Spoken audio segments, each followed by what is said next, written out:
tourism and transport. Explore your history. Explore your land. Explore your sister islands. MedLab in Smith Road Plaza, your complete medical laboratory solution. Call 949-7331. And Savannah Pharmacy in Countryside Shopping Village. Convenient opening hours, including Sundays and holidays. In answer to his question about the subjects, there are more questions than answers. Radio Commands, talk today. oh, what a compliment. For that, I thank you. What is happening now? There are hopeless and hungry. Now it's time for us to stand up to God or we fall to nothing. It's time now for Radio Cayman's Talk Today. If you're ready to talk, we're willing to listen. Cayman Islands' foremost listeners participation program. Radio Cayman's Talk Today. Listen to the general public, what the public is saying.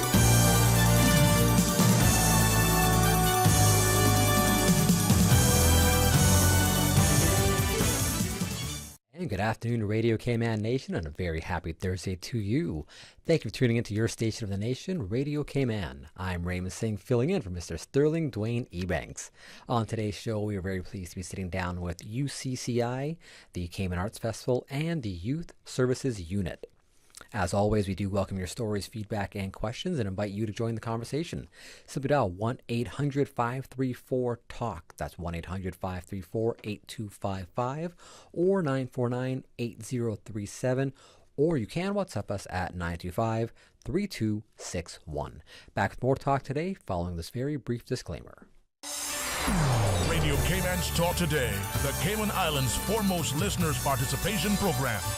We ask our listeners to avoid statements or comments which are abusive, derogatory, malicious, or defamatory. Do not use any indecent language or make any statement which is false or misleading. Email talktoday@candw.ky or call 1-800-534-8255. Courtesy of Live Communication. Let your voice be heard. Radio Commands, talk today.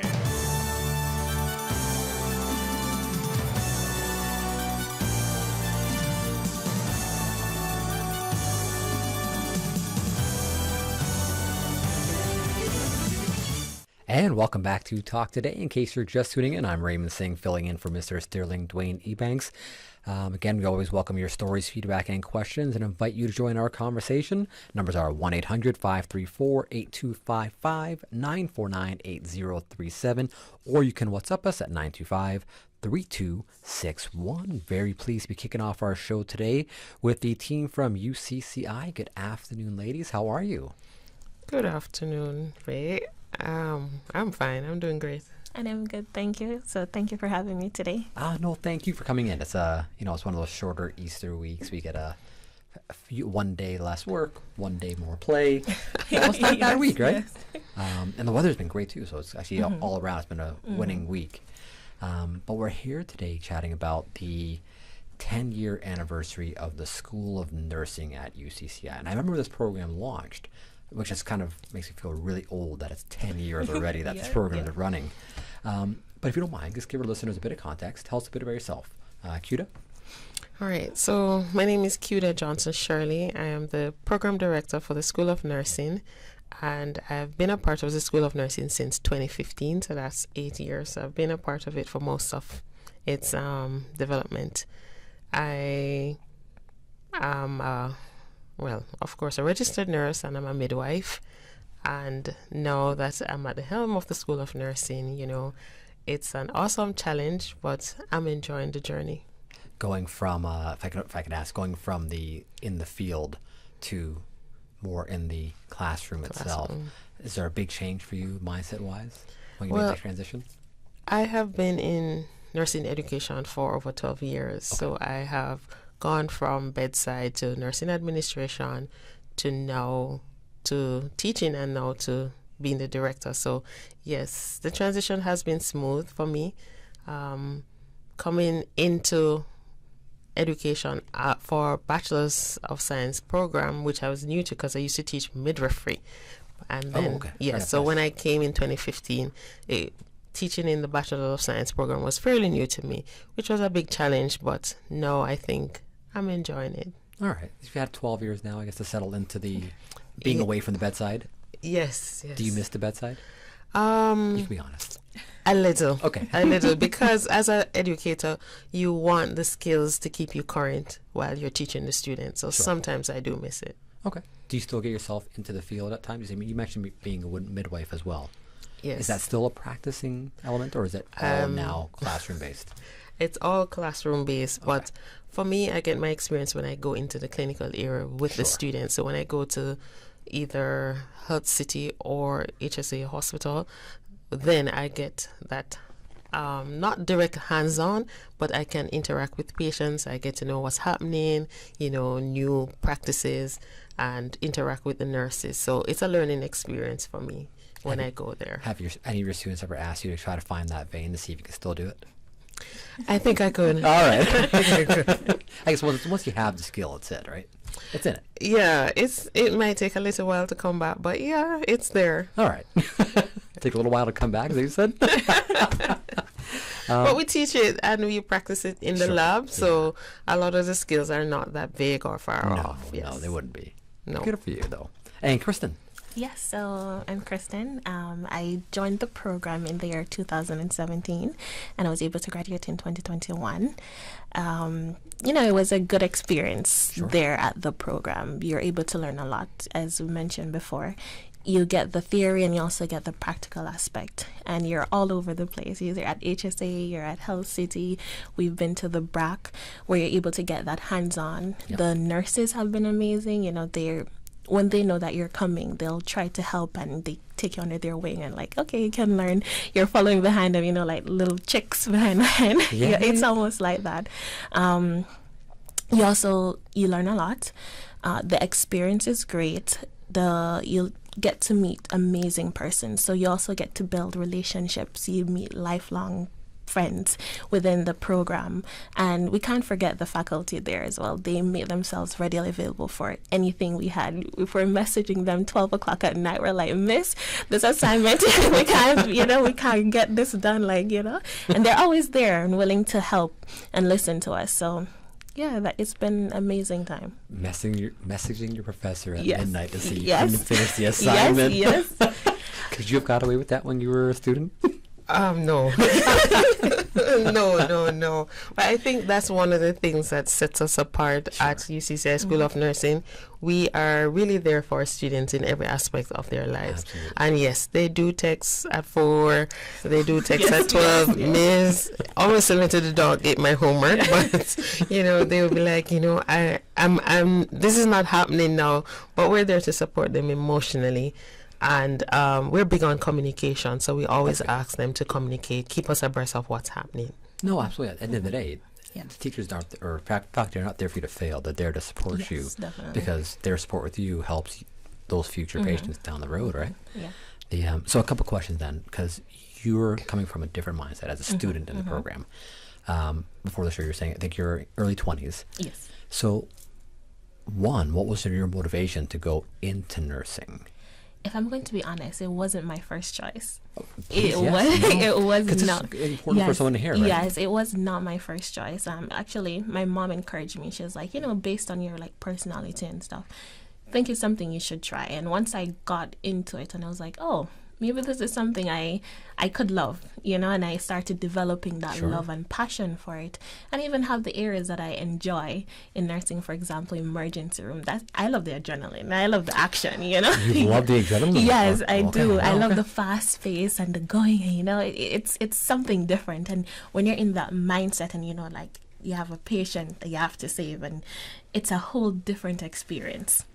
So it's something that I grew to love. I gotta ask a question though. What was your initial choice for profession then? Forensic scientist, actually. Okay, so we're too far away from the back. Okay, fair enough. So when we talk about the ER side, that's a whole. I have a friend who was actually the triage nurse. Is that what they call it? Yeah, you have. Yes, sure. And she's talked about how it's the chaos of that room. And care to share any experiences that you've had that without going into too much detail? What is it about that adrenaline rush that you really? It's everything. Okay. It's when you hear something remember when we just started our emergency room rotation, and on the first day, they had persons coming in and were like right behind them. We're able to get that hands-on experience, that just the whole entire, it's not one specific thing. It's just the whole entire environment. As we like to call it, is chaos, but you learn to work with it, and the flow and everything is just amazing. I love that.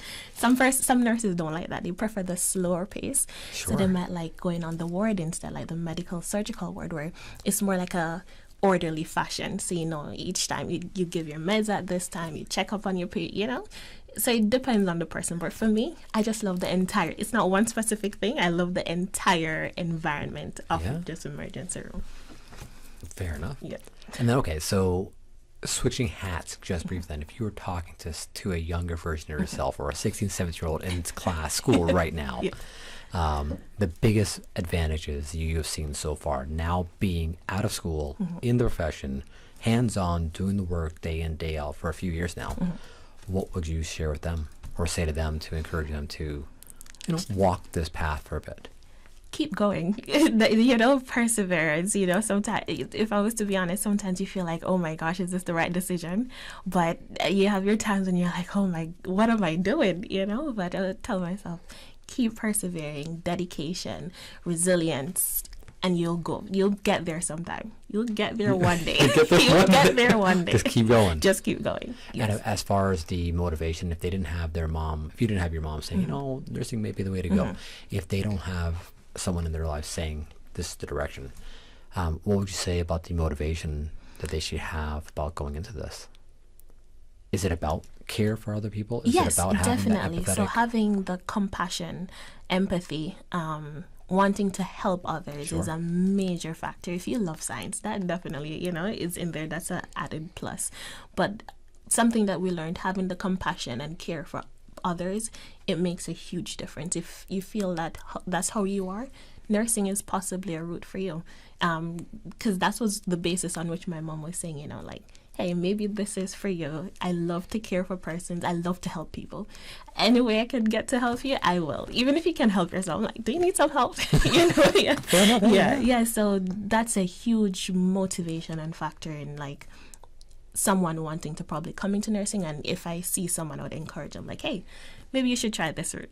Could be for you. Could be for you. It could be for you. And I'm going to agree with Kristen. She's very helpful. If anything is happening at school, she's always coming, Miss, can I help you? What can I do? And she's always looking for, activities to get involved in. So she's really that personality that you want for nursing. She's not going to see you in need and just pass. And she's, even if she thinks you're okay, she's still going to ask, how can I help? What can I do? And she's very courteous. So I think that helped her in nursing. I think she's going to be an awesome nurse, or she is an awesome nurse. Nice catch. That's a brilliant. I love it. That's what exactly you want from any nurse.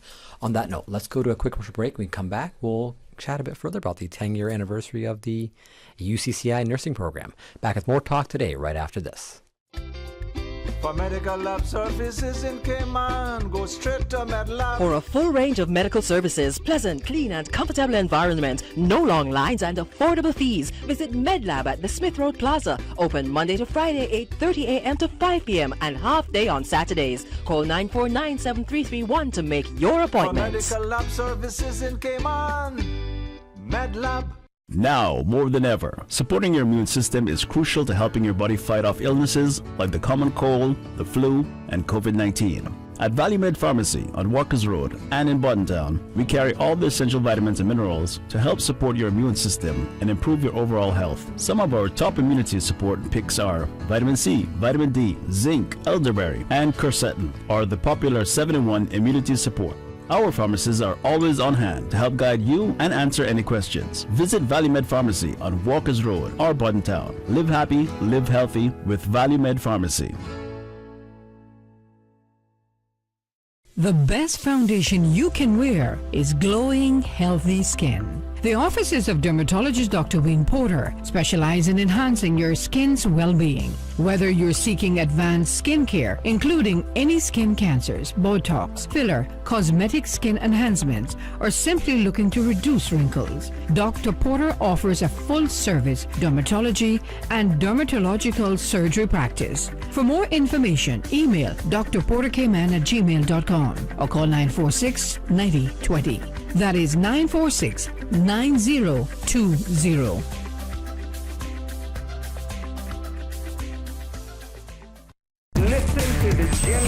Your thoughts are just a telephone call away. 1-800-534-8255. What the public is saying. Let your voice be heard. And now, Radio Cayman's Talk Today.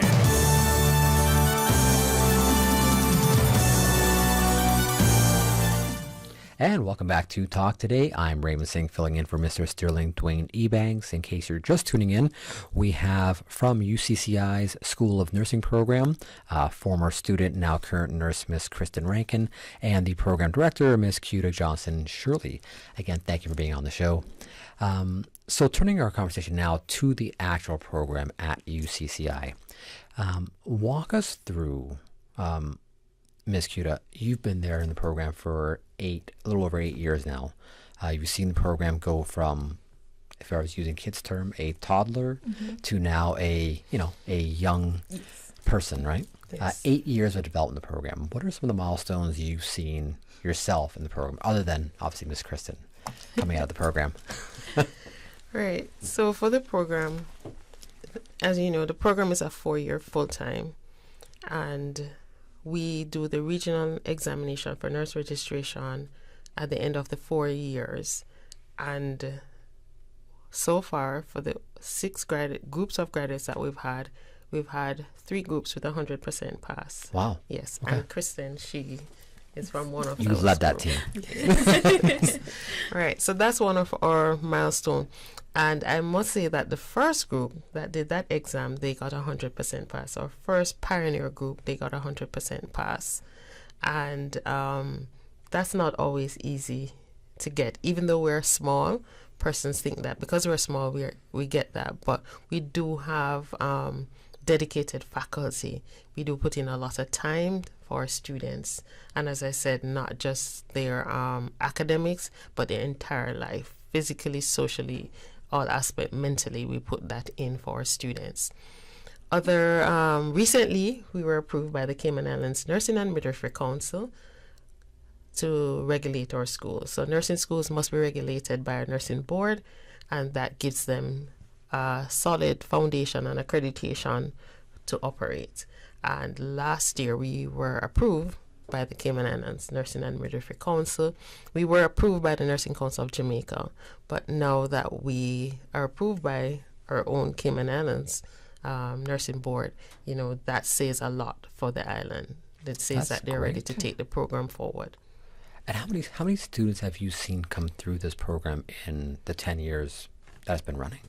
All right, so we have graduated 44 students so far, with 7 to graduate, but currently we have 34 students in total.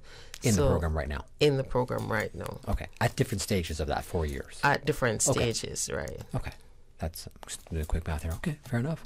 And then as far as the rough demographics of the students within your program?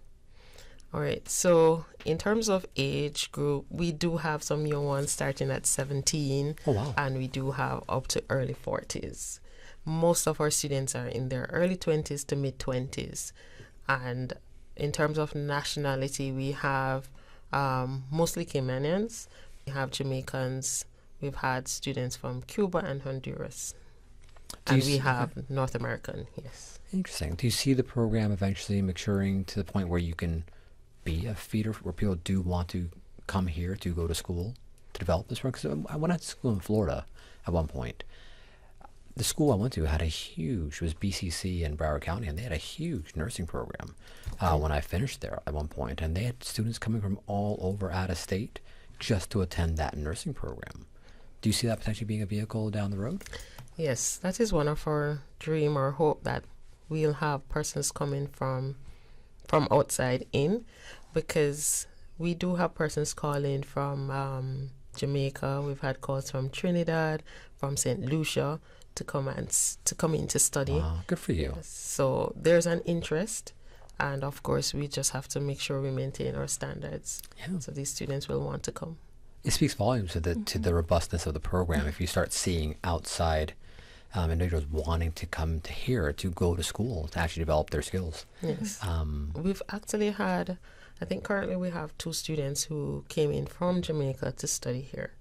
Wow, okay. One thing I wanted to also say is that with me being in the program and going through, you realize that the teaching and the practice you get is actually at an international level. So we'll be able to go anywhere and actually give quality patient care that is safe and effective. That's ultimately what you want to see, right? And we were talking before about how this industry is still a growing industry. And we talked before the show, like you graduated at a crucially peak time globally when we saw the nursing shortage post 2020 and the COVID pandemic was still going on. There was a massive nursing shortage, and there still is. We talk about like this industry is one that is still growing. It's still in need. But we also talk briefly about the predominantly your current demographic is predominantly female. Looking at how we can encourage the profession for more men to join the profession, and not only in this age bracket, but also in the older age bracket. This is a very stable industry. If you're once a nurse, you're very employable. Talk us through how we can make that happen one day where we start seeing 30s and 40s coming to the program or more young men coming to the program. Right. Well, for the male interest, I think I must say that sometimes I think the deterrent is that it's 4 years, but we've had 2 male graduates so far, and we have 2 in the program. I would say to the men that, it's a stable job, and it's a career, it's a profession that takes you anywhere in the world. So you don't have to stay in Cayman. It can take you, the program, if you join it, you can get into nursing and you don't have to necessarily stay or even if you do, nursing is so wide. So there's nursing informatics, you can go into technology, you can become a nurse lawyer. So don't be deterred just by bedside. And we do have quite a few nurses, male nurses who practice at Health City and at the Health Services Authority.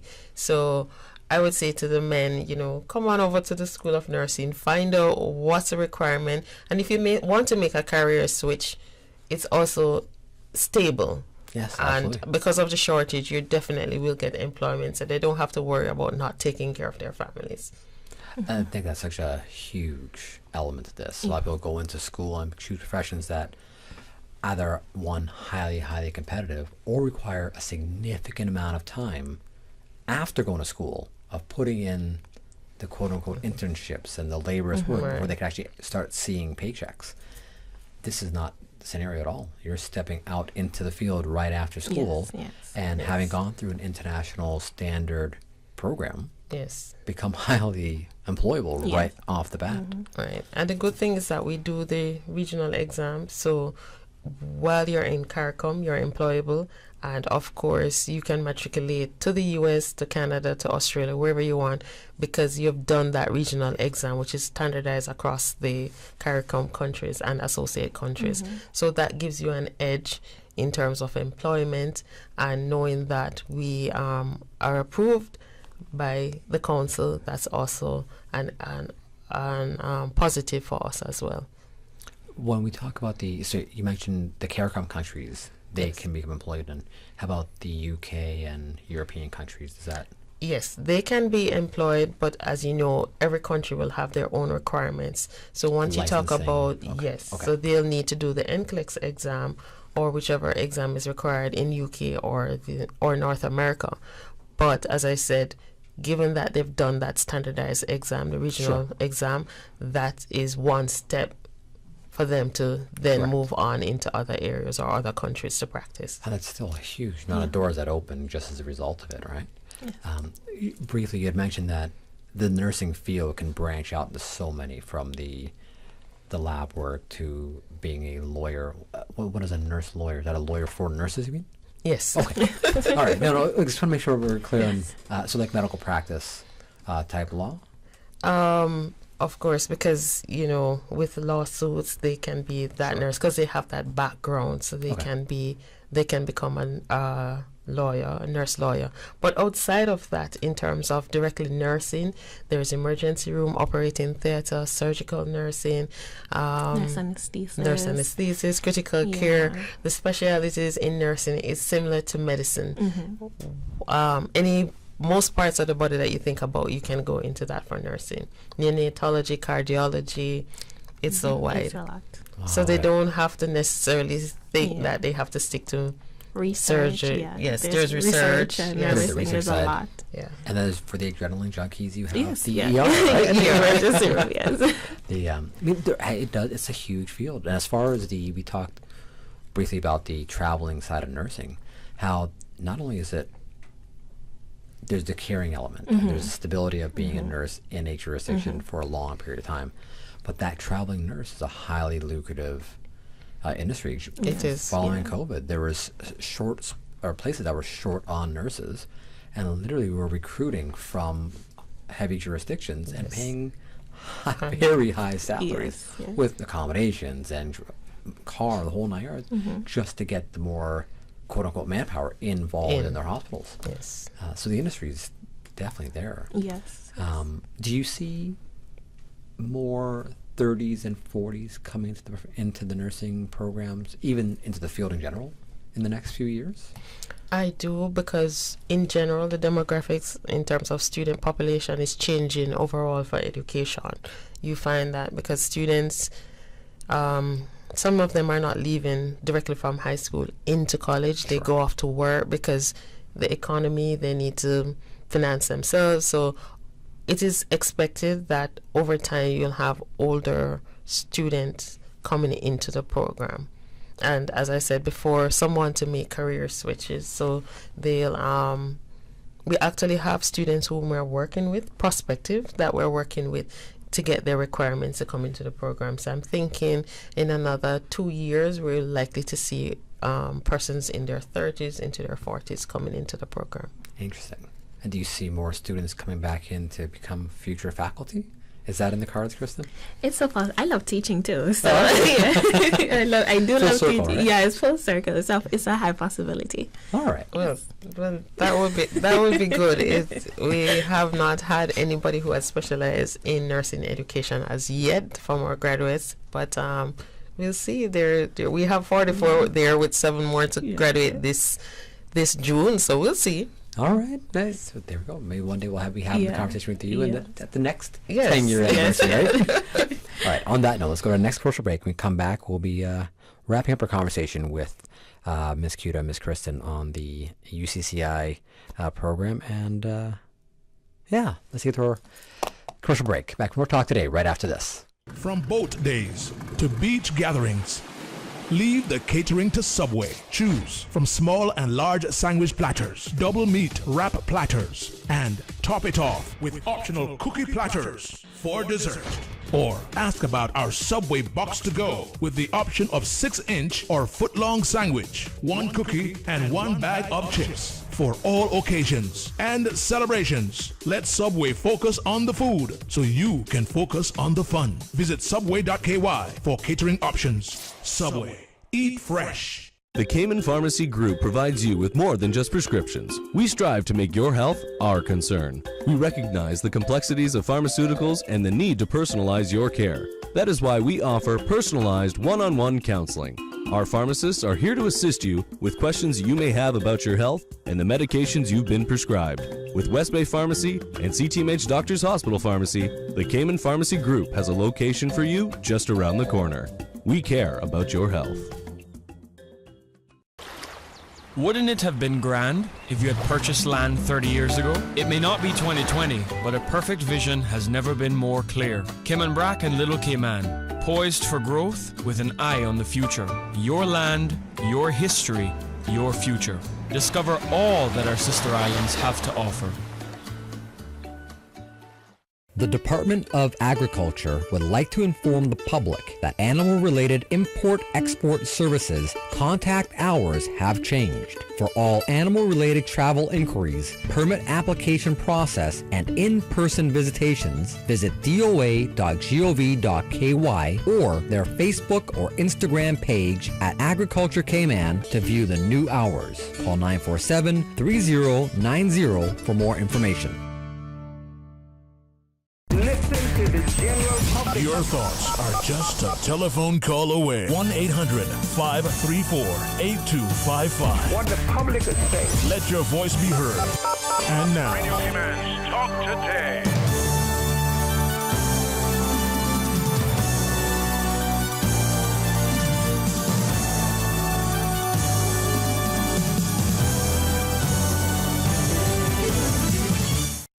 And welcome back to Talk Today. I'm Raymond Singh filling in for Mr. Sterling Dwayne Ebanks. In case you're just tuning in, I'm pleased to have in studio from UCCI, Miss Cuda and Miss Kristen from the School of Nursing here. They're celebrating 10 years of service to the Cayman Islands. So before the break, we were going over just like the benefits of the program, but walk us through, for those who are interested, the requirements to actually get into the School of Nursing program. So the requirements we ask, well, not we, our requirements are stipulated by the Nursing Council. So there are 5 CXE subjects, GCE or IGCSE. We compulsory mathematics, English language, and biology, or human and social biology. So those 3 are compulsory. And we take 2 other subjects such as principles of business, accounts, Spanish, French, English literature, and we also take CAPE level subjects as well.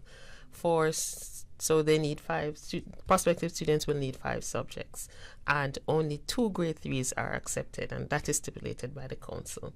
So the requirements for nurses is slightly different from what the general UCCI will accept. We also, if students would not want to do CXE, they can also come into the department and we advise them, and they can do courses at UCCI similar to CXE to get them ready to start the program. The other requirements that we ask for is that they must be 17 and they have to do an interview and submit a personal statement. So after interview, then we decide if you're accepted and you will start. So our next intake is fall. So we only do 1 intake per year, which is fall. Oh, okay, fair enough. So it's not like a two semester sign-ups. No. You start in September. In September. And the capacity for the class? The capacity, we can go up to 17. We've had our largest group. Currently, we have a group of 12. And we've graduated a group of 11. Okay. Right. I'm just trying to get my numbers there. And then, so every year, so if you can't get into this program, do you have to reapply for the next year, or do you get onto a waiting list for openings? Most times, it's not the waiting list, but getting the candidates ready with their requirements for entry. I see. Okay. So we tend to work with them for a year or 2 to get them ready into the program. And sometimes, because our students, when they leave high school, they are under the age of 17, then they go on the waiting list to enter for the following year. Okay. But if you do have the requirements and you meet the interview requirements as well, then you're successful with the interview, then you're accepted. Okay. And then, Kristen, as far as from your perspective, what was it like for you when you went into the program? You were 18? I believe I was 17. You were 17. Yes, probably Yes, at least 17. Yes, okay. when I just started. I was coming straight out of high school. So, okay. To be honest, it was a little bit nerve-wracking, transitioning from one, high school straight to college or university. Mm-hmm. But it was seamless because, the teachers, they were amazing, they were understanding, and they tried to help me as best as they could. So it wasn't bad at all. It was really good. All right. I mean, it's an interesting scenario. It's the 17 to make a decision like that, right? Yes. And then, as far as like the logistics of the 4 years, how soon are students actually in the clinics or in the actual practicing side of things? They start in their second year. So first year they will do foundation courses like anatomy and physiology, and they'll do the labs for those. But in second year, the first semester, they they begin nursing labs, and then they do the practicum, which can be community health in the district clinics. They can go to Department of Environmental Health. They go to Health Services Authority, the hospital, Health City. So we have quite a few areas. We also go to the Pines, and we also do the high schools. We also do preschools. When you say go to the Department of Environmental Health, I mean in the clinic side, like in the science No, side? students actually spend a day or two going out with the environmental health inspectors. And the rehab center as well. Oh, yes, we do the rehab It's center. very interesting. Okay. So rehab centers, and that's all in their third and fourth years? From second through to fourth year. Second through fourth. Yes. And then at the end of the 4 years, not that I think there's a huge need for it, but do you assist with job placement? Is it a scenario where you have actually been doing your practicals that you wind up theoretically going back and interviewing for, or how does that work out? Well, when they're finished, we don't directly help with jobs, but we help to prepare them. So in their final year, we go through their resume. We also do a mock interview to help them prepare for employment. We assist them with recommendation letters, but not directly find employment. Sometimes persons will call the school saying they have a job, they have this position, they have this, they need a nurse, and we'll reach out to our graduates. And I just wanted to say that at the end, when that was being done, it was very helpful. The help with the resume and the actual mock exams, because it's not just like the regular mock interviews that you usually do. It's nursing, so it's totally different. They're asking you like patient scenarios and stuff like that, so it kind of gives you a heads up on how to actually prepare and become employable to this person and make yourself above the rest. I never would have. I didn't even factor in my head like what the interview process would be like for a nurse. Like when in a sports job or a radio job, it's like, what would you do if you met with this client? Yeah. You're actually going through practical situations. What do you do if someone comes flying in the door with their hand on fire, right? Yes, so how do you respond? Yes, so you just have to, knowing that and being prepared, you kind of have your mindset and you train and you practice, so like when the interview time comes, it's not, you're like, oh, I got this. I got this. I got this. Did you have to interview for the ER element? Like, what do you have to? How do you train for an ER interview question? Well, that's a specialized area. Fair enough. Yes, fair so enough. I'm guessing it will probably be the same. The most unorthodox situation. How do you respond? How do you respond? How do you respond on a full moon, right? Yeah, they have to know that you're capable of, absolutely. Mm-hmm. Now, with yourself, Kristen, coming into the field now 2 years, actually being a nurse, and you're at Doctor's Hospital. Yes. I'm proudly wearing your name badge. How do you feel about the industry overall now that you've actually been in it for 2 years? It's amazing. I can say that. Okay. And as I said before, I love helping people. So when I have patients there that I'm actually able to make a difference and help, you get that sense of fulfillment and like you're needed and you can give the help. It's really good. Not saying that it's going to be 100% great all the time, but I can without a doubt say 98% of the time it's wonderful. Yeah, I gotta imagine there's an element to the job. Obviously, there's things that do happen. You're in a field where things don't go right all the time. Yeah. And you have to be able to have that thick skin to deal with it. So I can imagine there's a lot of stories you could both share about some of the trauma you have to go through. I love it. Anything else you'd like to add as far as registrations or how they can go about registering for the program?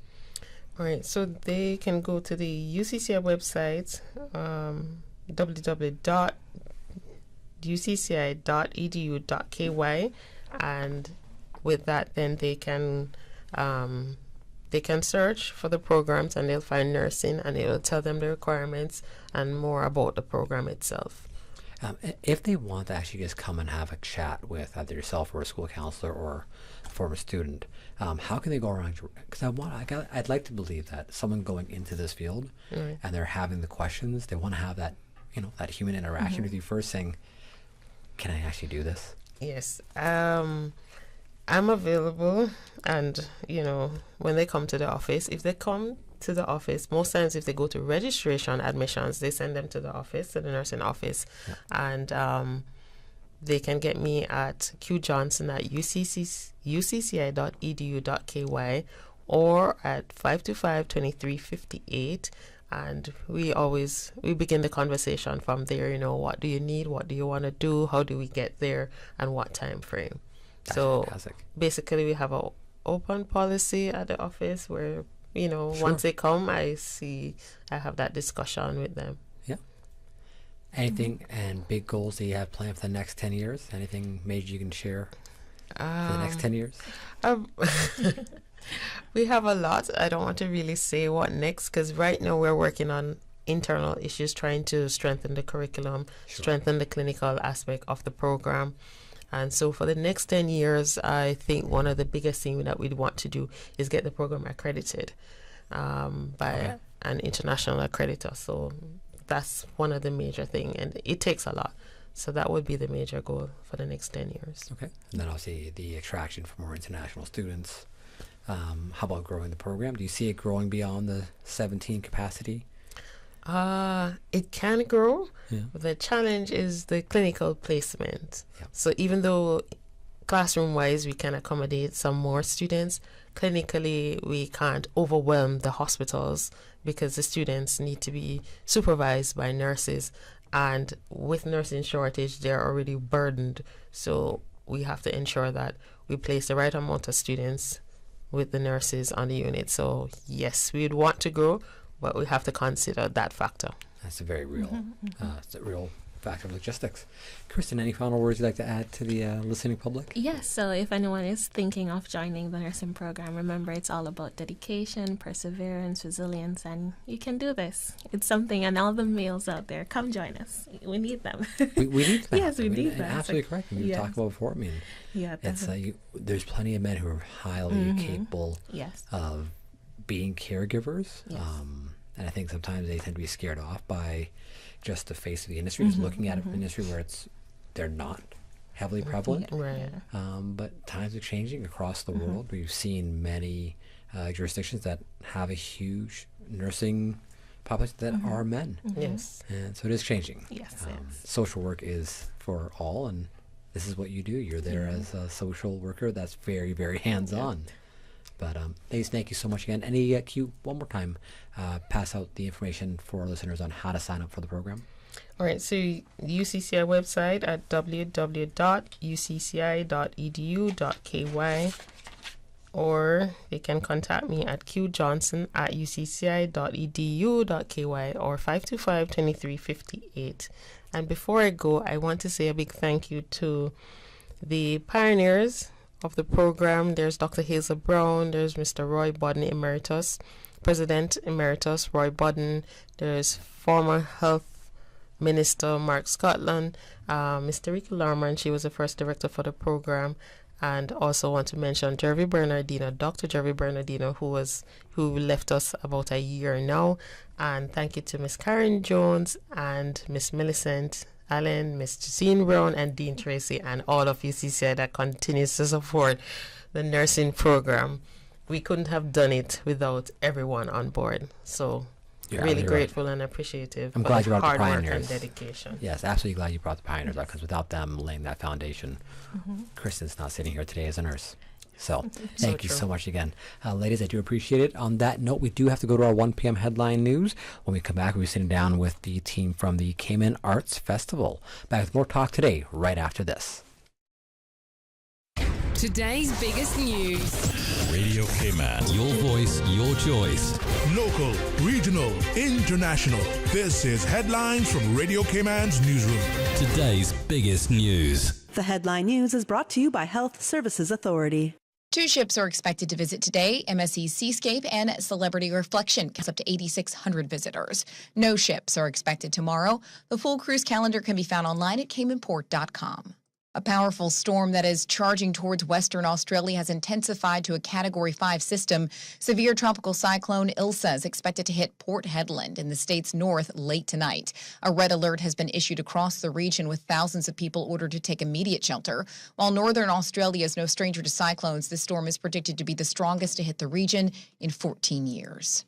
Another former J-pop star has said he was the victim of sexual abuse by Johnny Kitagawa, a revered Japanese music producer who died in 2019. Kwon Nakamoto said he was abused up to 20 times between 2012 and 2016, beginning when he was 15 years old and in a boy band. Mr. Akamoto said he believed as many as 100 boys had been abused. Kitagawa denied all accusations during his life and never faced charges. A BBC documentary in March detailed allegations from several victims. Those are your headlines. I'm Karsley Fuller. For the latest in news and information, follow Radio Cayman on social media, Facebook, Instagram, Twitter. Download the Radio Cayman app or log on to our website, radiocayman.gov.ky. The headline news are brought to you by Health Services Authority. HSA's cardiology clinic is now located at Smith Road Medical Center. Our cardiology team provides expert care and treatment for heart conditions such as coronary artery disease, heart failure, arrhythmias, hypertension, congenital heart diseases, among others. The new location offers state-of-the-art cardiac diagnostic testing, including echocardiograms, ECGs, and stress tests. To contact, call 949-8600. At HSA, your heart matters to us. Radio Cayman is pleased to feature this special Sister Islands historical vignette brought to you by the Ministry of District Administration and Lands. Explore your history, explore your land, explore your Sister Islands. Born in Creek, Cayman Brac on the 25th of September 1939, Henry Mansfield Connolly was the third of 8 children for Henry Kitchener and Olive Connolly. Following a 30-year career with National Bulk Carriers, he was one of few Brackers who worked with Cayman Energy Company doing the ship-to-ship oil transfers off the island in the 1980s. Following a medical injury, he retired from sea and started his own plumbing engineer company, C&H Plumbing, which he owned for 16 years. Prior to relocating to Grand Cayman, he was a volunteer during hurricane emergencies, assisting with the safety of the elderly in his district. Mr. Connolly was one of the original band members of the famous Brac Beach Boys, a member of the Sister Islands Veterans and Seamen's Society, and also a member of the Seafarers Association on Grand Cayman. In 2003, he was one of 500 Seamen Medal honorees for their contribution to the Southwell years.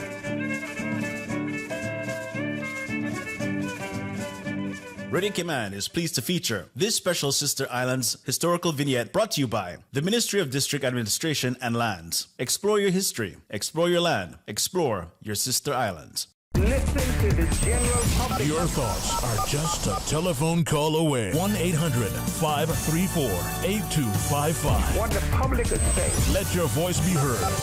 And now, Radio Cayman's Talk Today.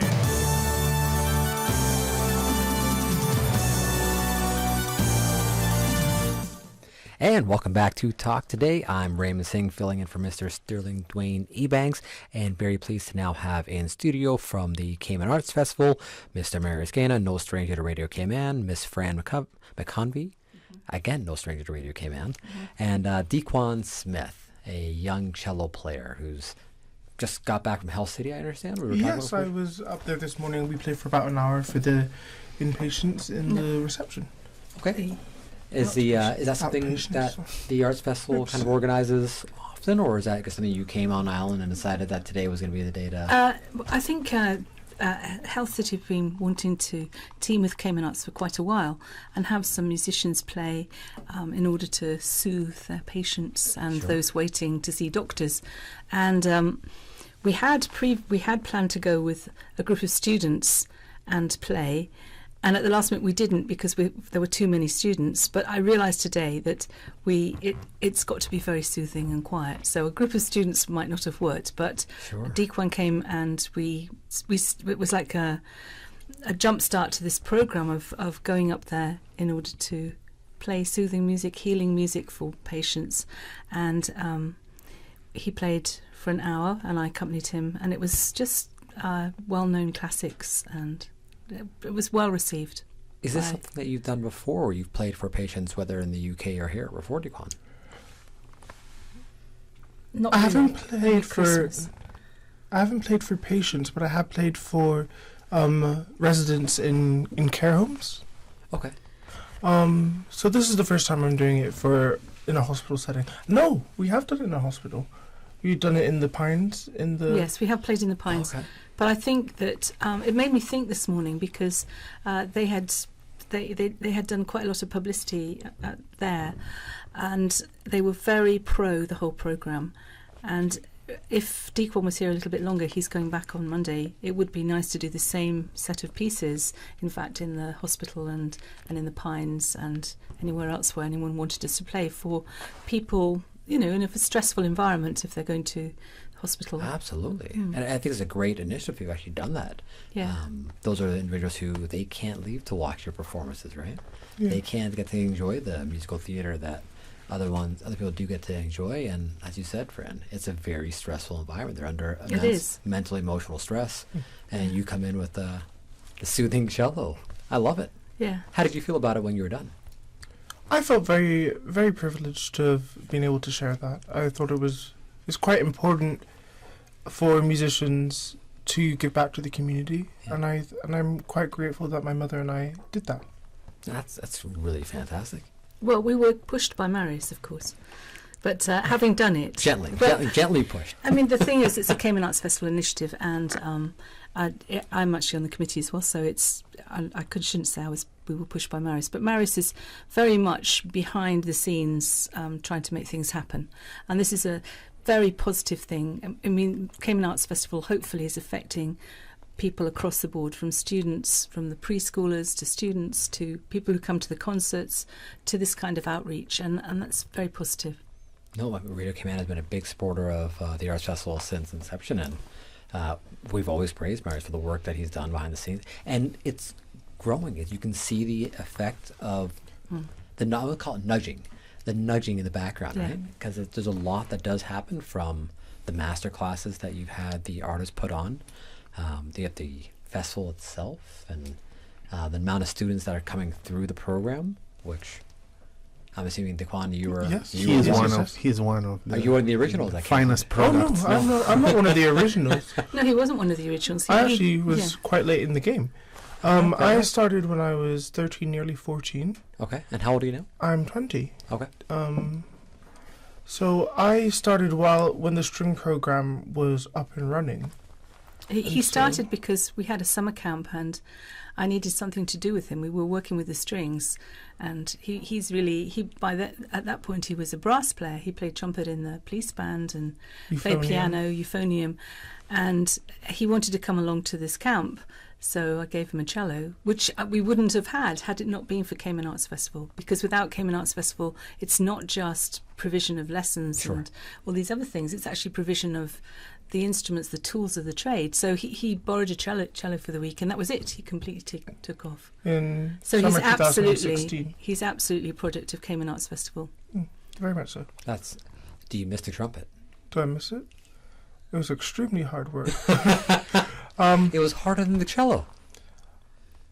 Harder in a different way. Okay, fair enough. I was good at the trumpet because I'd spent nearly 10 years playing it. Got it.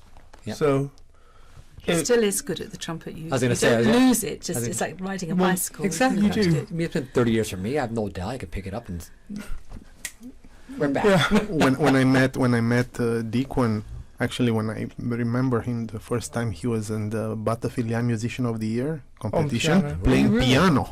Yeah. Wow, so you're a multidisciplinary musician. Trumpet, piano, and How cello. many instruments do you play? How many do I play? Well, at the moment, I only play one, cello. Oh, but no, he's How many notes? the string instruments. He plays viola a lot and violin. And he likes to play recorders and tin whistle, gets those out every so often, any brass instrument. And I couldn't believe it at school one day. He wanted to pick up a tenor sax. I said, no, you can't play that, Deaconn. Anyway, he picked it up and he could just play it. So, I don't know, I think it's important for musicians to have, cross-training. Yes. Even though I have my specialism, which is cello, when I, go to the piano to, play out a phrase, or I play the same thing on the viola, it gives you a different perspective, and I think perspective is quite important too. No, absolutely. Now, do you play in the UK now?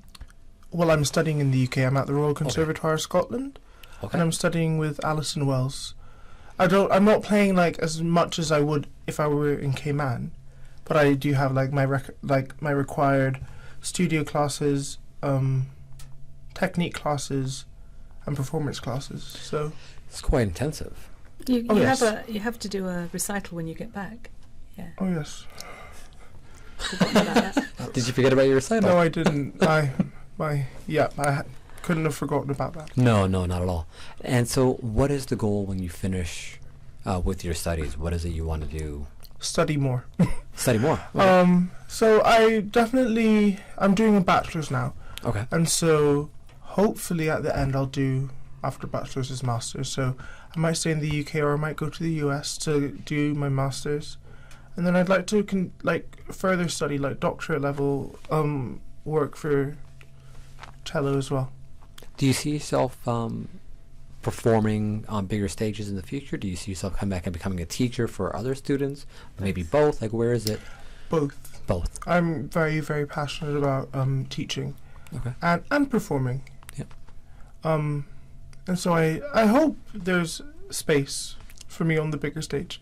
Yeah. But I definitely will teach. That's fantastic. Now, do you do any kind of teaching now in the UK?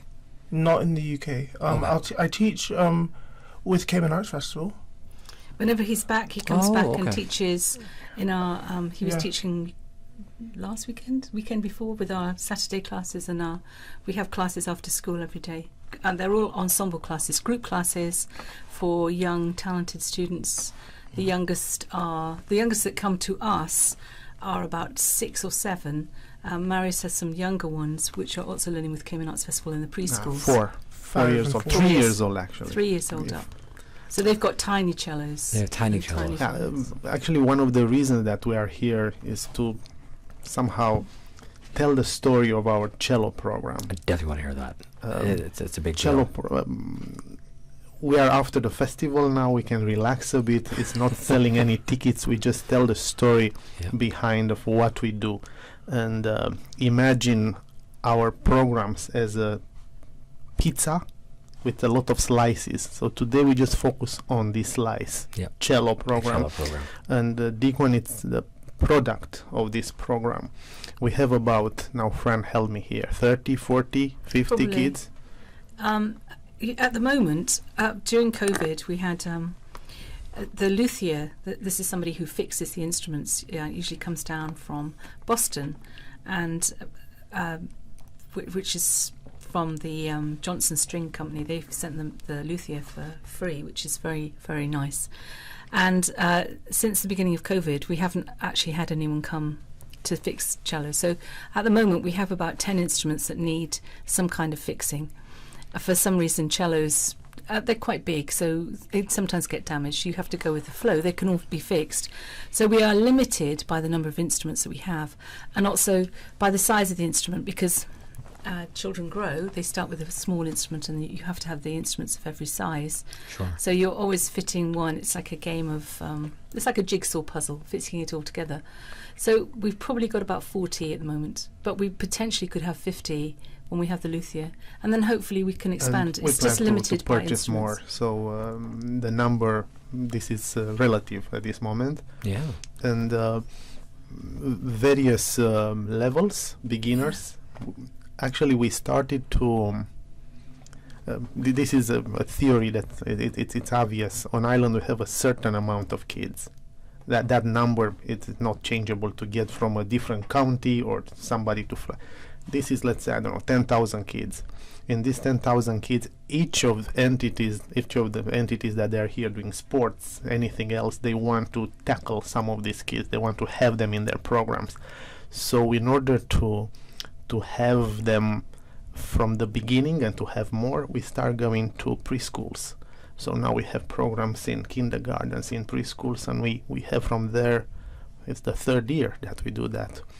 I think we have there like 10 to 20 kids that they are in these classes to understand music a bit, to explore an instrument. Some of them, they do violin, they switch to cello, vice versa. And we plan to increase this number. And having Deacon as an example of what you can do, following all these steps, it helps us a lot. So the preschool program, Is that limited to certain preschools? Are we opening up to it's limited to the number of instruments that we have. That's And teachers. And teachers. It's a lack of. That's why we are so happy when he's coming here. This is actually to close the circle of what we do here. We started 2014, 2015 with this program. Sure. Some of the kids that time they're 18, 19, 20 years old. Some of them, we want them to come back. We pay them to teach, to close the circle. Yeah, we have students that are now teaching in our classes. Cool, yeah. Then that's what it's all about. And also we have a number of students now who are beginning to branch outside of what we offer. We have an orchestra and we have string ensembles, but we have some that are also playing in the National Orchestra, which is great. So hopefully we will Caymanianize the National Orchestra, and eventually it'll become a real national orchestra, not an orchestra as it has been sometimes in the past, where the majority of people are not from the islands. They're people that are coming in. We want to self-generate. This is a different story that we'll tell the public another time, how Cayman Arts Festival, through these kids, will influence in a short and a long term the Cayman National Orchestra. Because you look now and you start counting them, they are 6, 7, 8 sometimes, that they came through our program. Yeah. We know them from scratch. They've grown up within that infrastructure. Yeah. That's what you want. That's fantastic. And then so when we talk about you mentioned there's potential for 50 students going through the program. Is it a free program? We charge $25 for the year, which we put to administration. So basically, and if anyone can't actually pay it's not mandatory. It's not mandatory. But, I find that parents are really pleased to pay it, and they really appreciate the fact that the kids are getting such a great opportunity. And the children get to take their instrument home. I know there's other programs where they leave their instrument, but our students get to take the instrument home to practice and enjoy. And the kids that run with it, it's very obvious from the start, they'll take it and practice everything they've been doing. I think the most successful way of running this is to have the children involved in at least 2 activities in the week, that they have an opportunity to come back to an ensemble group, like a little mini orchestra, and then another one where they're just playing their instruments. But they're always in ensembles until they get to, we've got 2 of our violinists at the moment who are in the young musician competition, so we'll give them some individual one-on-one help to prepare, but they've come up through the program always in ensembles. So that's, I really believe in it, how we teach them. It's some of the classes, I've got a violin class on a Saturday which is 24 kids, I think, 24 students in the class. So when they take the class and it's $25 for the year for the admin fee, they get the instrument with it. Yeah, they get to use the instrument. We provide instruments. The hardest thing is actually collecting the instruments back. That's sure, I can imagine that's got to be an emotional attachment for the kids going, no, that's mine. But that's what the goal is, that you choose or you give opportunities to students who are very talented but don't have an outlet to play. So is there a space now for parents that are interested in signing up for the cello program? Well, I know you mentioned I'll throw it the other way. The thing is, you kind of said that the wrong way around, because you said for parents who are signing up for their child, but what we're interested in in the child. Sure. Rather, you can have parents who want their child to play an instrument, but the child has got to have the passion. The child has got to be the one who practices. So it doesn't matter how much you want. I mean, if I'd said, okay, I want John Dequan to be a tennis player, well, no amount of me signing him up for lessons would probably have made him a tennis player. It's the child themselves that's got to do it. So the most successful thing we find is that if a parent rings, I say, please go to your school music teacher and let them drop me a line. I want to know from the teacher that this child is really interested. Got it. And they feel we're not looking for kids. We never look out for kids who are exceptionally bright, or it's nothing to do with academics at all. It's just to do with the passion, the interest of the child. Sure. Because if they keep coming back and practicing, they will get to be good. And the music teachers in public schools and governmental schools, private ones too, but mainly public ones, they are our scouters. they tell us who's the one that we can use it, and they send that. That's the way. We have parents that they come. I mean, if we allow all the parents, I think my kids are brilliant. course, so yeah. I would, but we have a first filter, the music teacher. A music teacher will recommend a student to us, a child to us, and they come with pretty good recommendations. So we trust their work. Thank you for that. No, I mean, it may make sense to actually have some kind of vetting process in there, especially when you're talking about a program where kids are taking instruments home. They have to be able to look after them. And where do the classes actually take place? Well, we're very fortunate now because most of our classes are taking place at John Gray in the new Performance Centre. Oh, wow, so okay, it's such a fantastic facility, and of course it helps that just by coincidence I happen to be the head of music at John Gray, so that's very helpful. But that we do most of our classes there. Okay. So, and it's got the performance hall there has got a fabulous acoustic, and the principal and senior staff are all very accommodating and helpful, and they want these things. They see such a huge plus for the school when you've got students coming through the feeder schools already playing instruments. And John Gray has got a phenomenal senior string ensemble and intermediate string ensemble. They're very good. So we benefit, but also everybody else benefits too.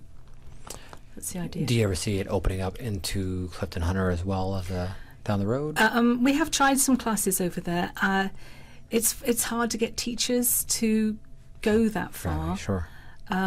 We have in the brass program somebody is driving there every week on Mondays. Okay. We did at one point have the cello program up there, but it was just for a couple of students. But most of those students will come on a Saturday when they're not doing other things like cadets. Well, let's say on a long term, we would love to have another cultural hub at Clifton Hunter. Sure. If we find the teachers that they are willing to go there, or they are already in that area, we can build up on that. That's the plan that Fran came with, to have. In the past, we were sending teachers to every primary school, and it was a lot, traffic and so on. Now we just try to bring in two places. One is John Gray, one is Clifton Hunter, and we try to help like that. I have to ask the next one phase of that question is, because that was critical for our sister islands, but is there opportunities down the road? Yeah. And I know it's tough because it comes down to instruments, economics, teachers, everything. We have supported the BRAC programs, and we're very mindful of the fact that we need to try and do more in the BRAC. We are sending some musicians. For instance, Dequan is later I think in September. He's going to do a concert tour with Adam Heron, who's he's been here before. He was a young musician in the UK finalist some years ago. He's a pianist. So they are planning to go to. Marius will tell you, but one of the places is try the to BRAC. put together a tour for them. Yeah. And Cayman Arts have just, with the help of the All Foundation, bought a piano for the Cayman BRAC. That's a surprise. It's a surprise. We have some funds allocated for that. Oh, okay. That's sorry about that. Glenn went. There's a plan. I'm not sure if he's back from UK, but he went to check the pianos this last weekend. We have the funds allocated. We just need to purchase that one. It was already approved. But this was a surprise that wanted to keep it to reveal it at the right moment. I think yes, we plan to bring more music to Cayman BRAC. I'm not sure who's a darker shade of purple right now, Fran or Marius. Marius had to break the surprise out. Dear. Oh well, never mind. But now we know. So Cayman BRAC. Okay, they are good news. It's great news. It's nice to deal with good news. So I'm glad I asked the question now. I really am. Yes, and with that piano there, which will be in a high school. So yes, the students That's will have fantastic. access to it. It really is. I mean, the way how we purchase is the same donor that donated funds for purchasing the piano that we have at the public library that helped us tremendously. Now we on the same recipe we get one for Cayman BRAC. I think that's absolutely fantastic. You've done that. I mean, so it's just it a will matter mean that we can travel over there with every ensemble that comes, or many of the Absolutely, ensembles, yes. and actually perform in the BRAC as well. And perform. And, hopefully inspire everybody. So with what you've done over here in Grand Cayman, my son has actually been able to enjoy the performances. He's a guitar player, and so to see how well this program is developed here, I love the fact that you're actually going to start doing. Well, actually, the last time when I've been there, it was with Andrei Onița. Yeah. He had another cellist that was here 2018, so he went and had master classes there. So In BRAC? In BRAC, yes. Oh, I didn't know. Okay, that's fantastic. That was the last time when I've been there, and we were trying to kind of put together. We'll probably have some violins. I think it's music teachers now there that can help us with the violin, the string section. As soon as the piano's there, we will take some of the students over to do a concert, and that will be nice. Be great for our kids as well. It's a win-win all the way around. Hopefully, I completely agree. I mean, I love whenever I see groups make that extra push to ensure Cayman BRAC really gets the benefit of all the programs, because a lot of funding, a lot of organization goes into it, and a lot of times they get left out of the mix here. And to see you're actually putting in that effort, I think is truly fantastic. Yeah, we're planning. I mean, at one point last year, we were thinking to have with the National Trust some events, some sites. We had a concert with our students at the old Savannah School. We were planning to go to Mission House. What's the name in Cayman BRAC? Eldemere's house. Okay. So we'll have venues where to go to perform. We just needed a piano, and that was one of the difficulties, because we were not having a piano. We did do the Mission House. Remember, we had the quartet, the yes, student quartet. That's correct. And they recorded for the Department of Tourism. And Dequan had recorded at Pedro for the same. They were for advertising. I'm not sure if they've been used. I don't know that, but we've done our part. In Latin America. Okay. Yeah. No, I just want to add something. Please, yes, please. When we're talking about the after-school program, the recipe for our students, it's very simple. After the teachers will recommend, we'll start with beginner classes, which are group classes. We have to say that they are not one-to-one classes. You need to earn that to move to the next level. Sure. Among those 10, 20, 24 she mentioned here, they are some of them obviously will pop up that they are talented, hard worker more than the other ones, and they are willing to do more. In that moment, we are thinking, and we start putting them in one-to-one classes with the teacher.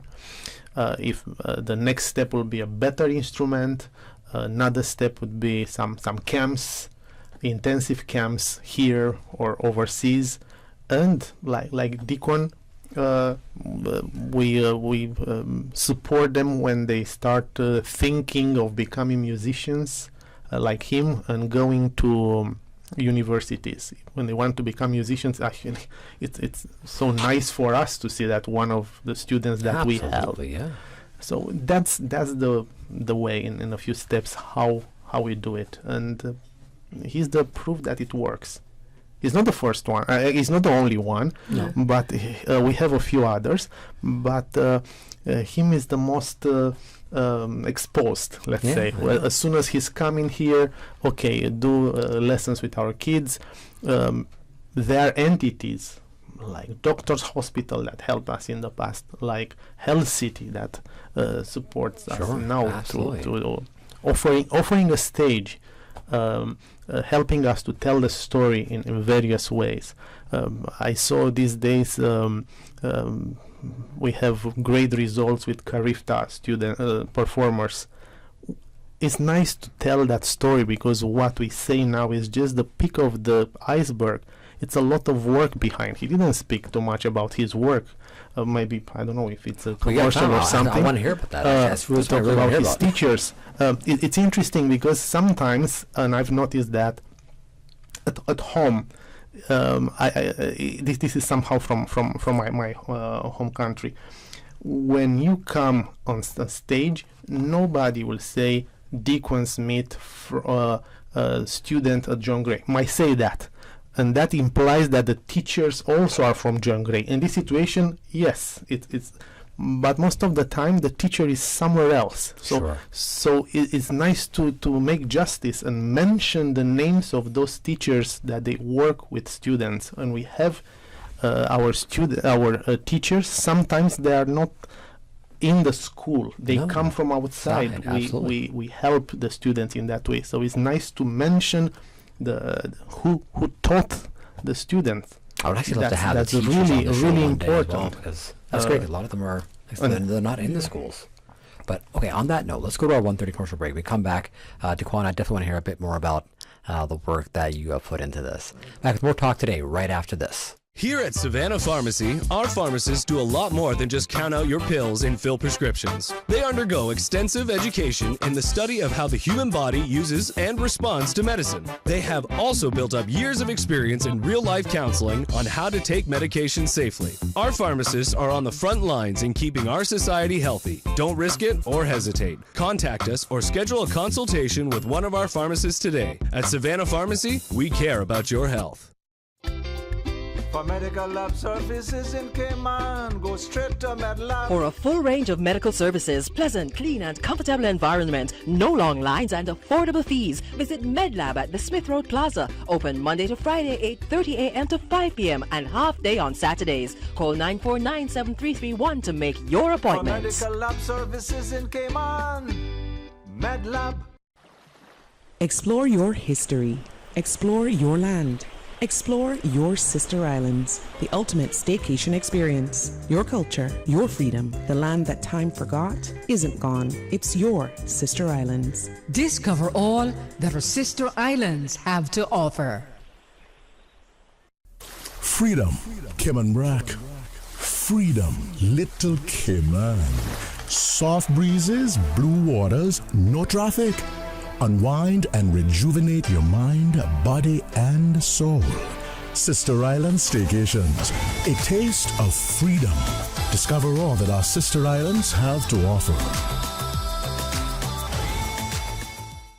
Wednesday, April 26th is World Intellectual Property Day. It's a time to celebrate our creative minds, from musicians, songwriters, and authors to inventors, designers, painters, and so much more. Did you know that their creations, just like yours, can be protected by a patent, trademark, or copyright? Find out how to register and protect your intellectual property today. Visit the Cayman Islands Intellectual Property Office website at ciipo.ky for more information. That's ciipo.ky. It's your innovation, your creation, and your intellectual property. Protect it today. Listen to the general public. Your thoughts are just a telephone call away. 1-800-534-8255. What the public is saying. Let your voice be heard. And now, Radio Cayman's Talk Today.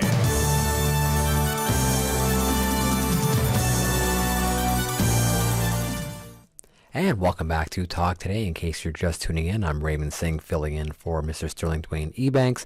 Again, pleased to have in studio from the Cayman Arts Festival, Marius Gaina, Fran McConvey, and Daquan Smith, a cello player who is currently studying off in the UK. And we spent a lot of the program talking about the Arts Festival cello program. And as Marius eloquently put it, the cello program is one sliver or one slice of the various instruments and offerings on offer from the Arts Festival.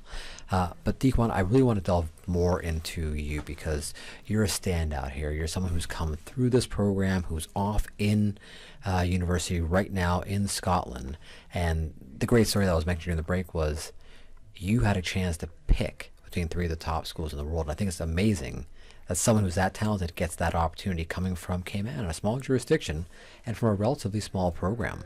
Walk us through a bit about your journey and the work that you've had to put into this. Okay, so I think this story starts from when my mum said summer of 2016. I was 13 turning 14 and I had begun to play the cello. And for about 6 months let's not get ahead of ourselves. I played around on the cello for about 6 months. And then I was in the program, and then I started having lessons with a fantastic teacher called Anghard Parks. She was my teacher for 2016, 17, 18, 19 for 4 years. In the program. 3 years. Yeah. Within this She program. works in the cello program, yeah. Sure. So Okay. She's helping us with our students. Okay. Yeah. She's our Yeah. main Yeah. cello So teacher. this was still groups. Mostly. Okay. And that... So then you auditioned for Wells in 2019 for Wells Cathedral School in the UK. For the specialist music program, that's correct, yes. Okay. And then I studied with Richard May, who isn't a part of the festival. He works at Wells Cathedral. Okay. And then... So Richard May is a very talented cellist. He was also a young musician in the UK. And then and Deaquan had a scholarship to Wells Cathedral. He got a scholarship as a performer. It's a specialist music school, but it also has a school. And then from there, he auditioned for 3 prestigious music colleges, which were the Royal Academy, the Royal College, and the Royal Conservatoire of Scotland.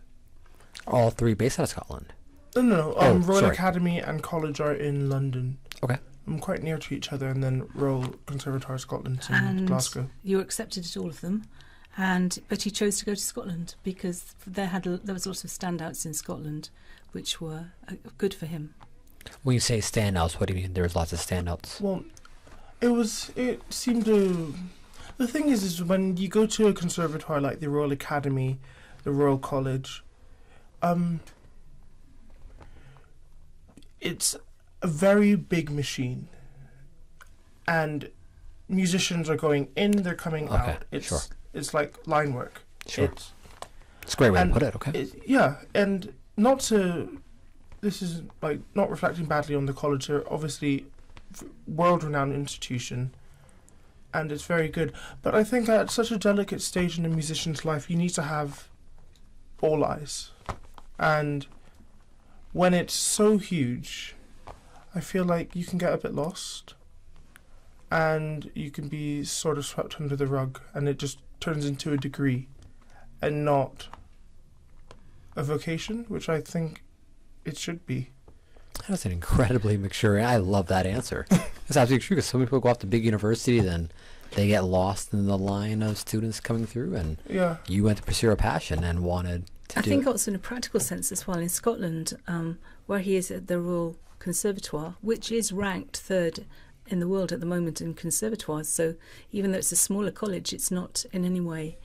It's I think Juilliard is 1st, Royal College is 2nd, and Royal Conservatoire is 3rd in the lineup. It's also quite another reason why, like the standouts, as my mum said, is it's multidisciplinary. Sure. So we have musical theatre, we have opera, we have ballet, we have all sorts, production and design, and then we have the School of Music. And in a practical sense, he lives in a hall of residence, which is specifically for the conservatoire, which is like literally 2 minutes away from the conservatoire itself.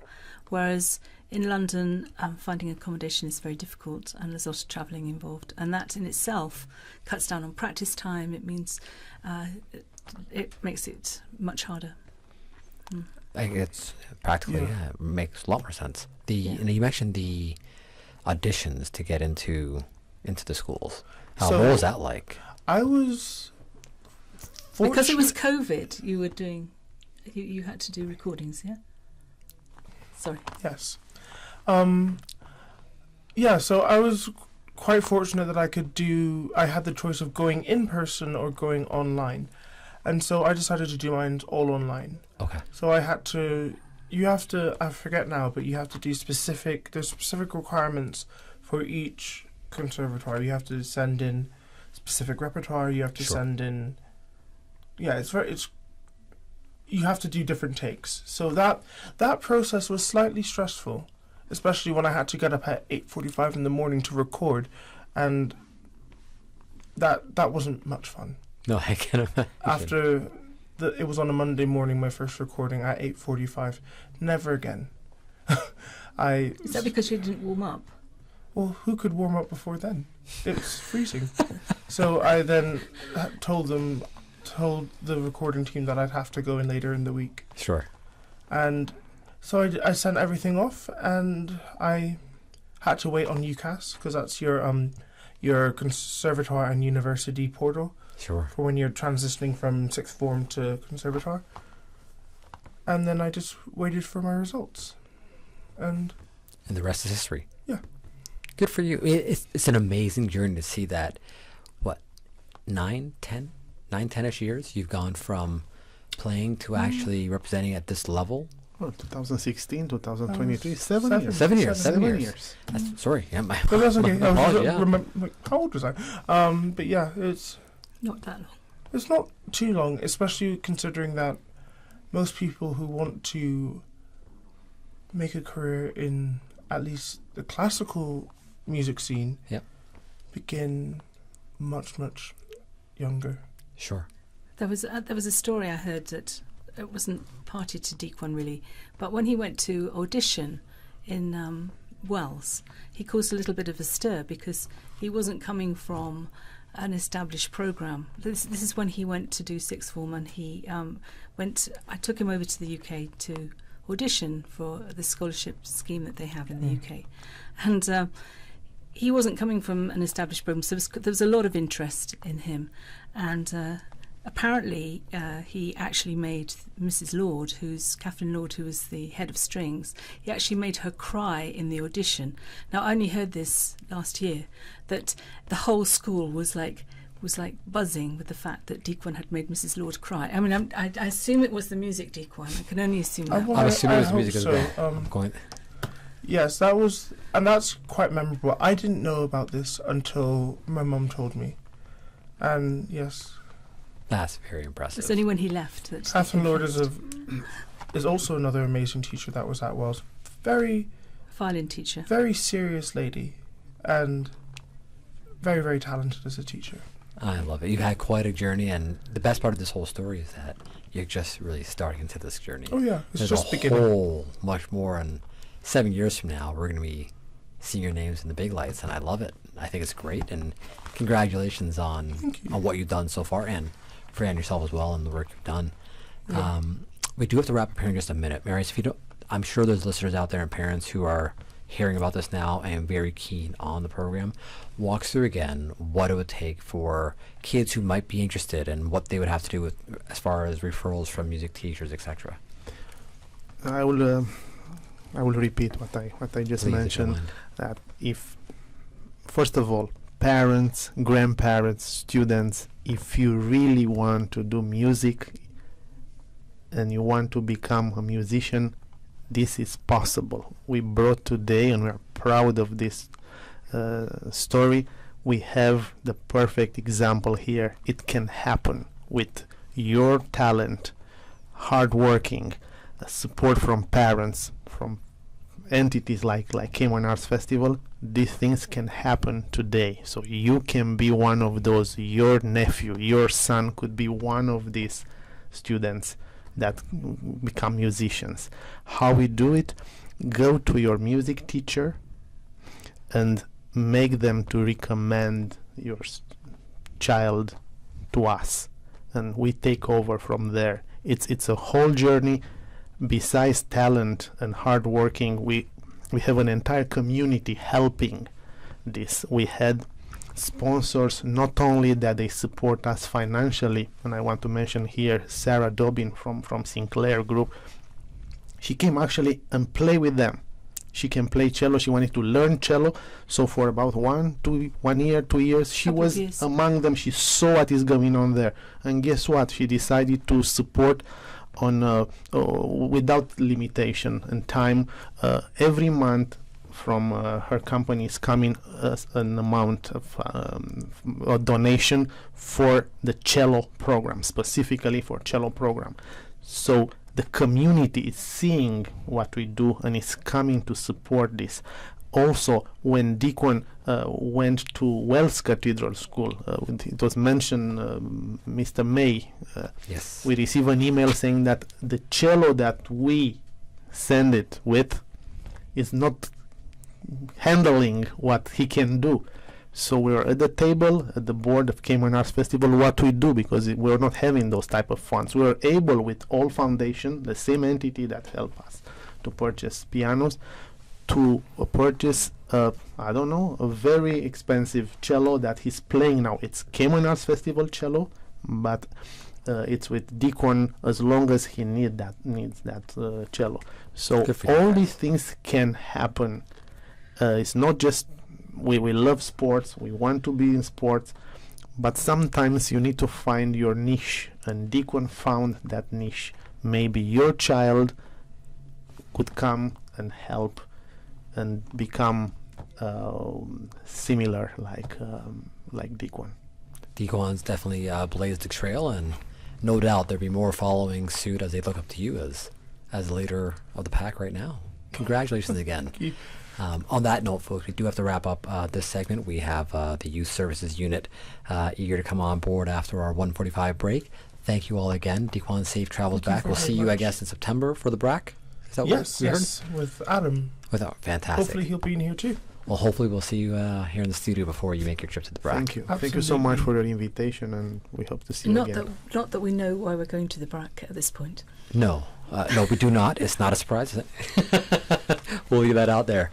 Thank you so much again, all. And Dequan, safe travels back. Thank you very much. Back to the UK. On that note, we'll go to a 1:45 commercial break. Back with more talk today right after this. Busy, busy, busy. Feel like there's not just enough hours in the day.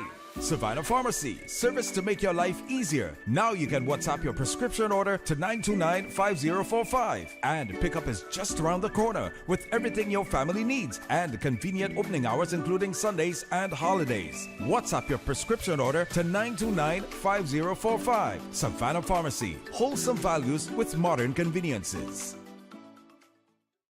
They say variety is the spice of life. And that's why at Subway, we're introducing the new Boneless Hot Sub. Say what? The premium sub brings new ingredients like spicy breaded boneless chicken, French's crispy fried onions, and buffalo wing sauce, bringing a zesty and flavorful experience with every bite. Add some of your favorite veggies, cheese, and ranch sauce of your choice of freshly baked bread for the ultimate boneless hot sub. For a little spice in your life, try the new Boneless Hot Sub from Subway. So good and tasty. And make it a meal with a drink and chips or cookies. Subway. Eat fresh. CUC reminds you that you can do your bill and schedule automatic bill payments. Go to www.cuc-cayman.com and click on the Power Pay tab and sign up today. It's as easy as flicking a switch. For medical lab services in Cayman, go straight to MedLab. Blood test, x-ray, and mammogram, all of that is MedLab. Affordable fees and friendly service, a full professional team. MedLab is always comfortable, MedLab is always clean. For medical lab services in Cayman, MedLab. Are you seeking a bargain on furniture and household goods? Well, stop by the garage sale at 137 Couture Street of Walker's Road, happening Friday and Saturday, 7 a.m. until 2 p.m. From living room furniture, clothing, house and kitchenware, 5-yard landfill going cheap, and a 2022 Honda HDR LX. Everything must go. It's happening this weekend.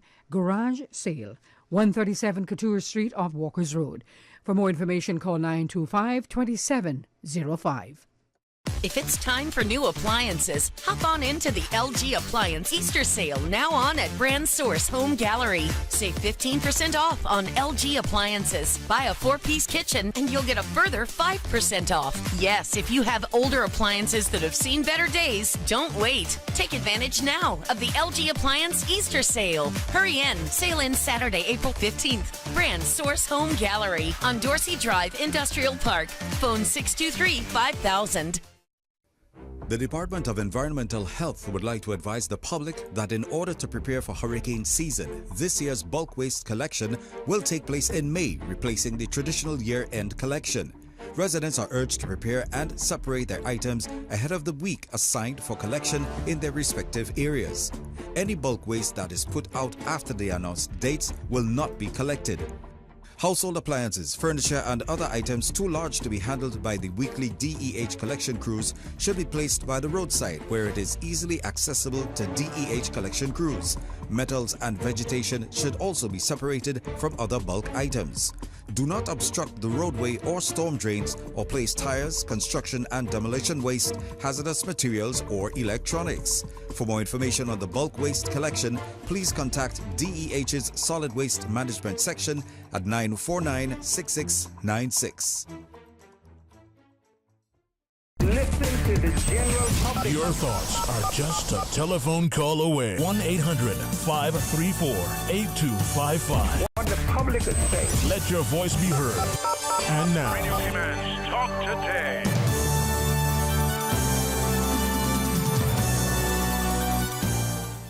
And welcome back to Talk Today. I'm Raymond Singh filling in for Mr. Sterling Dwayne Ebanks, and pleased to have in studio from the Youth Services Unit, Mr. James Jamal Miles and Miss Mita Day. Welcome back to Talk Today. Thank you. No stranger to our airwaves. Yeah, we're in different hats today. We're in different hats today. Yep. We're in green and black. Your color coordinated today. Yeah, it's the colors of water. All right. So today we're talking about Play True Day, and I gotta admit, even though I'm a sports guy, I didn't know this was a thing until I read your notes. Okay. Walk us through Play True Day. Okay, well, it started from an education conference that WADA held in the Latin Americas in 2013. WADA. Yeah, it's World Anti-Doping Organization. Got it. The agency, sorry. Go. They hold meetings all over the globe. They're responsible for the code for anti-doping for the whole planet. So they held an education conference in 2013 in Latin America. I think it was in Chile. 17 Latin American countries were there, and they talked about promoting a dope-free sporting in this manner, and by highlighting one day in particular, which would be the second Friday in April. For those listeners out there that don't fully grasp the anti-doping movement, what exactly is anti-doping? Well, anti-doping is a way of establishing a dope-free sporting fraternity, promoting the health of athletes, and to make sure that there's fairness in competition. So we said about doping, you're talking about steroids or other enhancements. Performance enhancements. Yes. Does it only fall under performance-enhancing drugs, or are there other... No, there are methods that are illegal as well. Okay, that's why... Yes, okay, because so it's... some people modify their bodies. Yeah, absolutely. Rather than just... and any modification that is prohibited is banned. Okay. And it's not only what we would think of as a typical drug. It could be caffeine. It could be a painkiller. There's certain medications you can't consume that would be considered enhancing. Did you say caffeine? Yes, too much caffeine. I'm going to hide my coffee from you all. I had a coffee in front of me. No, the threshold for caffeine is pretty high. You got to be real intentional. Stay away from my strong coffee, that's all I'm saying. Yeah. No, fair enough. I mean, there's a lot that falls under the list.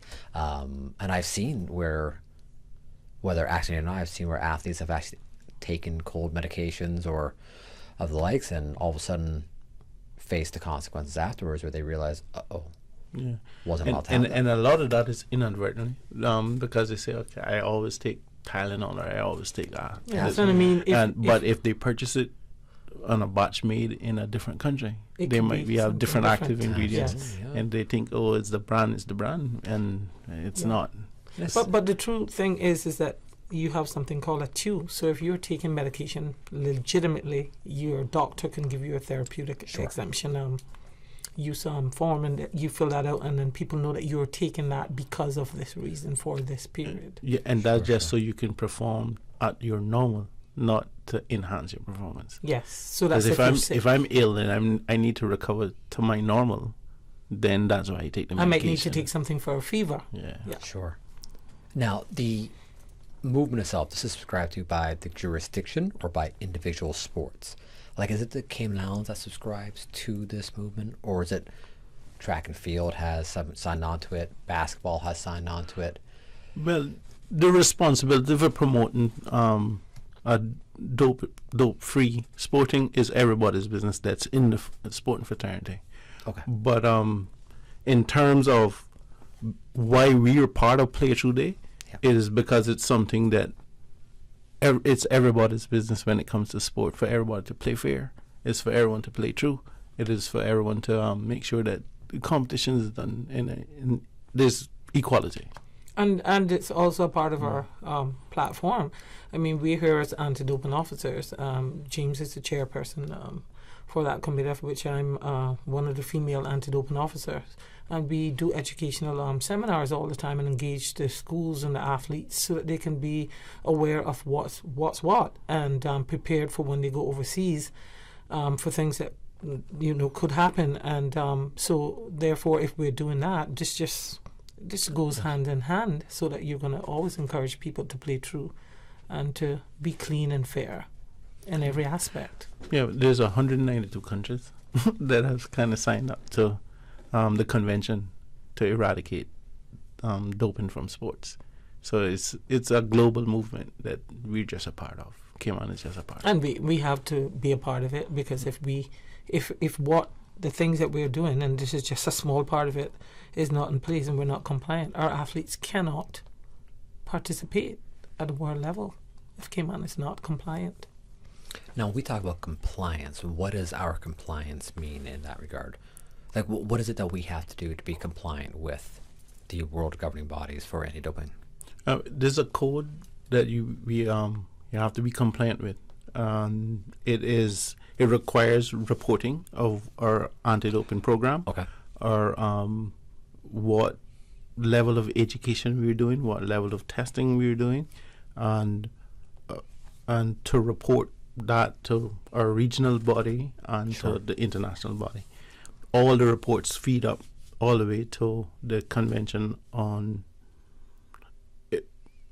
It's the Convention of Parties, COP, is United Nations, and because they have United Nations funding through WADA and all the other anti-doping movement, they have to report to where they get their funding from. Okay. So if we're not compliant with that, then we don't get any funding, and then the big stick is handed down on those ones who are not compliant. Which is where your athletes suffer consequences. Yes. Now, we talk about testing. Is that as far as is that across all sports? Is that across the highly competitive sports where we have international play, football, track and field, swimming? Like, where is your testing kind of barometer here? Okay, we have a registered testing pool for elite athletes, but we can test athletes that are at the national level. Like you say, if you have national football players or national cricket players that might not be an Olympic sport, we can still test. And the associations themselves had to sign on to this. Like, how do I guess what I'm trying to wrap my head around is, athlete from football wants to play. You want to test that particular athlete because there's something that seems out of line. Yeah, like what is the protocol? He could barely run before, and now he's out running everybody. Correct. Yes. Yeah, we can test based on we can launch investigations. You can. Okay. Oh, that's and we can we can then say say like a cyclist was round the place getting beat regularly, and all of a sudden he's beaten the whole field by leaps and bounds. Then we want to check to see if he's playing true, and we can test based on that, on suspicion, or we can test based on just he come first. So we want to make sure that he's sure. It's interesting. And this is aside from, all associations should really buy into this because it's for their best interests, and they want to encourage their athletes to play true. So they would, liaise with us, and we would do educational platforms where they would understand the ramifications and how the testing is, so that if they go to the CAC games and an athlete get randomly pulled out, because it doesn't have to mean that you place. They could just randomly pull you out. Absolutely. It's a very profound conversation. It's an important one because it has consequences on the jurisdiction, has consequences on athletes, on the sports. A lot to delve into. Let's go to our 2 p.m. headline news. When we come back, we'll jump further into this conversation. Back with more Talk Today right after this. Row Variety, centrally located in Tropical Plaza on Smith Road, carrying a wide range of household items, bathroom accessories, towels, clocks, handbags, clothes, shoes, jewelry, and more, and more, and more. You can buy from the big box retailers or support local. The better deals come from shopping local. Row Variety Store, Tropical Plaza, Smith Road. Telephone 924-9553. The Ministry of Health and Wellness announces the third of a series of community meetings aimed at engaging and informing Cayman residents on the upcoming National Health Survey STEPS 2023, which will begin on June 3rd, 2023. The third STEPS community meeting will take place in Bodden Town at the Joanna Clark Primary School Hall on Thursday, April 20th from 6:30 to 7:30 p.m. All residents are encouraged to attend. In international news, the suspect in the leaking of highly sensitive U.S. defense and intelligence documents is named as Jack Teixeira, U.S. officials confirm. The New York Times earlier reported that the leader of an online gaming chat group where the files leaked in recent months had the same name. The paper said he is a 21-year-old member of the intelligence wing of the Massachusetts Air National Guard. Its report did not identify Mr. Teixeira as the alleged leaker. Ghana on Thursday became the first country to approve a new malaria vaccine for young children, one that officials hope will offer better protection against the disease that kills hundreds of thousands every year. Final results from late-stage trials have not yet been published, and the vaccine is under review at the World Health Organization. Preliminary results from early testing of the new vaccine, developed at the University of Oxford, have suggested the vaccine is far more effective than the only malaria vaccine now authorized for use by the WHO. And the U.S. Environmental Protection Agency announced Thursday that it's investing $177 million to create 17 technical assistance centers around the country to help environmental justice organizations successfully apply for federal funds. Better training on how to navigate the complex federal grant-making process is something environmental justice organizations have been demanding since the beginning of the Biden administration. The community groups want to compete for federal money for projects including pollution cleanup, air quality monitoring, and workforce development for jobs in wind and solar. Those are your latest headlines. I'm Shana Gallego. Today's biggest news. Radio Cayman. Your voice, your choice. Local, regional, international. This is Headlines from Radio Cayman's newsroom. Today's biggest news. Brought to you by Tropical Plaza on Smith Road. Classic Innovation Beauty and Barber Shop in Tropical Plaza. Full service salon specializing in braiding, weaving, and all things beautiful. Bring out your unique beauty. Conveniently located upstairs Tropical Plaza on Smith Road. Easy lunchtime wash and blow. Avoid the evening traffic with a pedi or take in a full service hair treatment. Kids hair service and special occasions also available. Book your next service at 233-5572 or 326-5572 and take advantage of the Happy Wednesday specials at Classic Innovation Beauty and Barber Shop. Savings on pedicures, women's and men's hair care. Classic Innovation Beauty and Barber Shop, located upstairs Tropical Plaza on Smith Road. Between the traffic, the meetings, kids' activities, there just isn't enough time. Best Health Pharmacy was a game changer. Not only are they centrally located on Eastern Avenue, but they deliver prescriptions for free anywhere in Georgetown and West Bay. I could not believe it. When my prescription ran out, they ran it back to me. Best Health Pharmacy, located at Crown Square Plaza on Eastern Avenue, across from Edie's Decor, offering free prescription delivery anywhere in Georgetown and West Bay. Call 949-1301 or WhatsApp your prescription to 924-5358. Best Health Pharmacy. Your health, your convenience is their priority. Listen to the general public. Your thoughts are just a telephone call away. 1-800-534-8255. What the public is saying. Let your voice be heard. And now, Radio Cayman's Talk Today.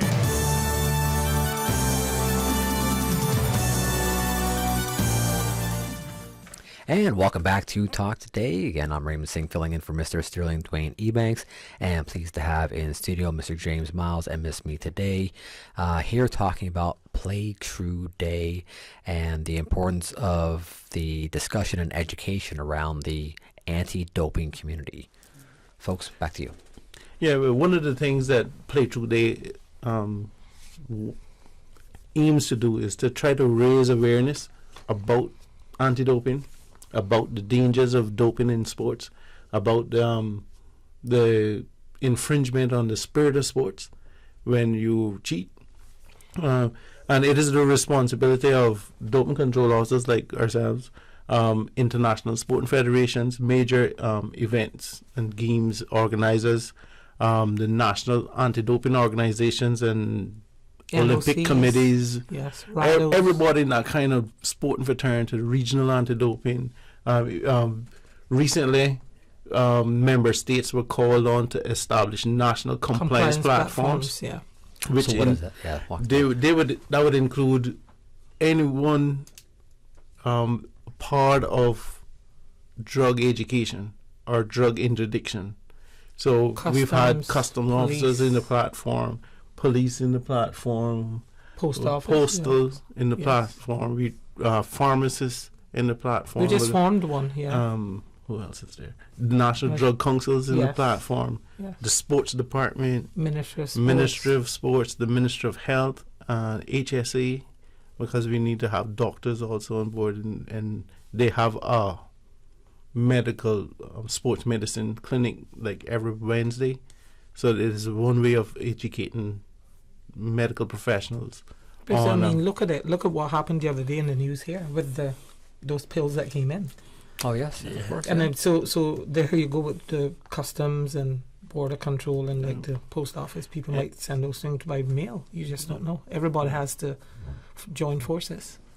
And this way, I publicly thank them for customs and border control for that interdiction in particular. I think it was like 200 fentanyl pills. That's crazy. Which is a crazy amount of fentanyl when you know that just dust residue from it could kill you. It is a banned substance in competition, but it should also be banned out of competition because it is so dangerous to human. It really shouldn't be for human consumption, but they made it a medication. So I guess somebody might be needing it. I don't know. Yeah, I mean, it must be somebody that's close to dying that needs to be revived, I guess. But it's a very dangerous drug, and in the wrong hands, it is. Look at the situation with that child. That child was just set on a bed in a hotel room. There was an instance in Miami a few months back where a family went to a hotel just to have a mini vacation, and the couple laid their 18-month-old child on the bed and went into the restroom to freshen up and came back and saw the child frothing at the mouth dead because the bed was still laced with fentanyl residue. It caused the death of a child, innocent child, and that's how dangerous that drug is. So when I've heard of the interdiction, I made it a point as the chairman of the Medical and Anti-Doping Commission to publicly thank Customs and Border Control for their stellar work in that regard, and for the police for what they do and getting it off the street when it does slip through. So it is those national compliance platform members that also help us with promoting the dangers of drugs to the health of not only our athletes but to our society as a whole. Without a doubt.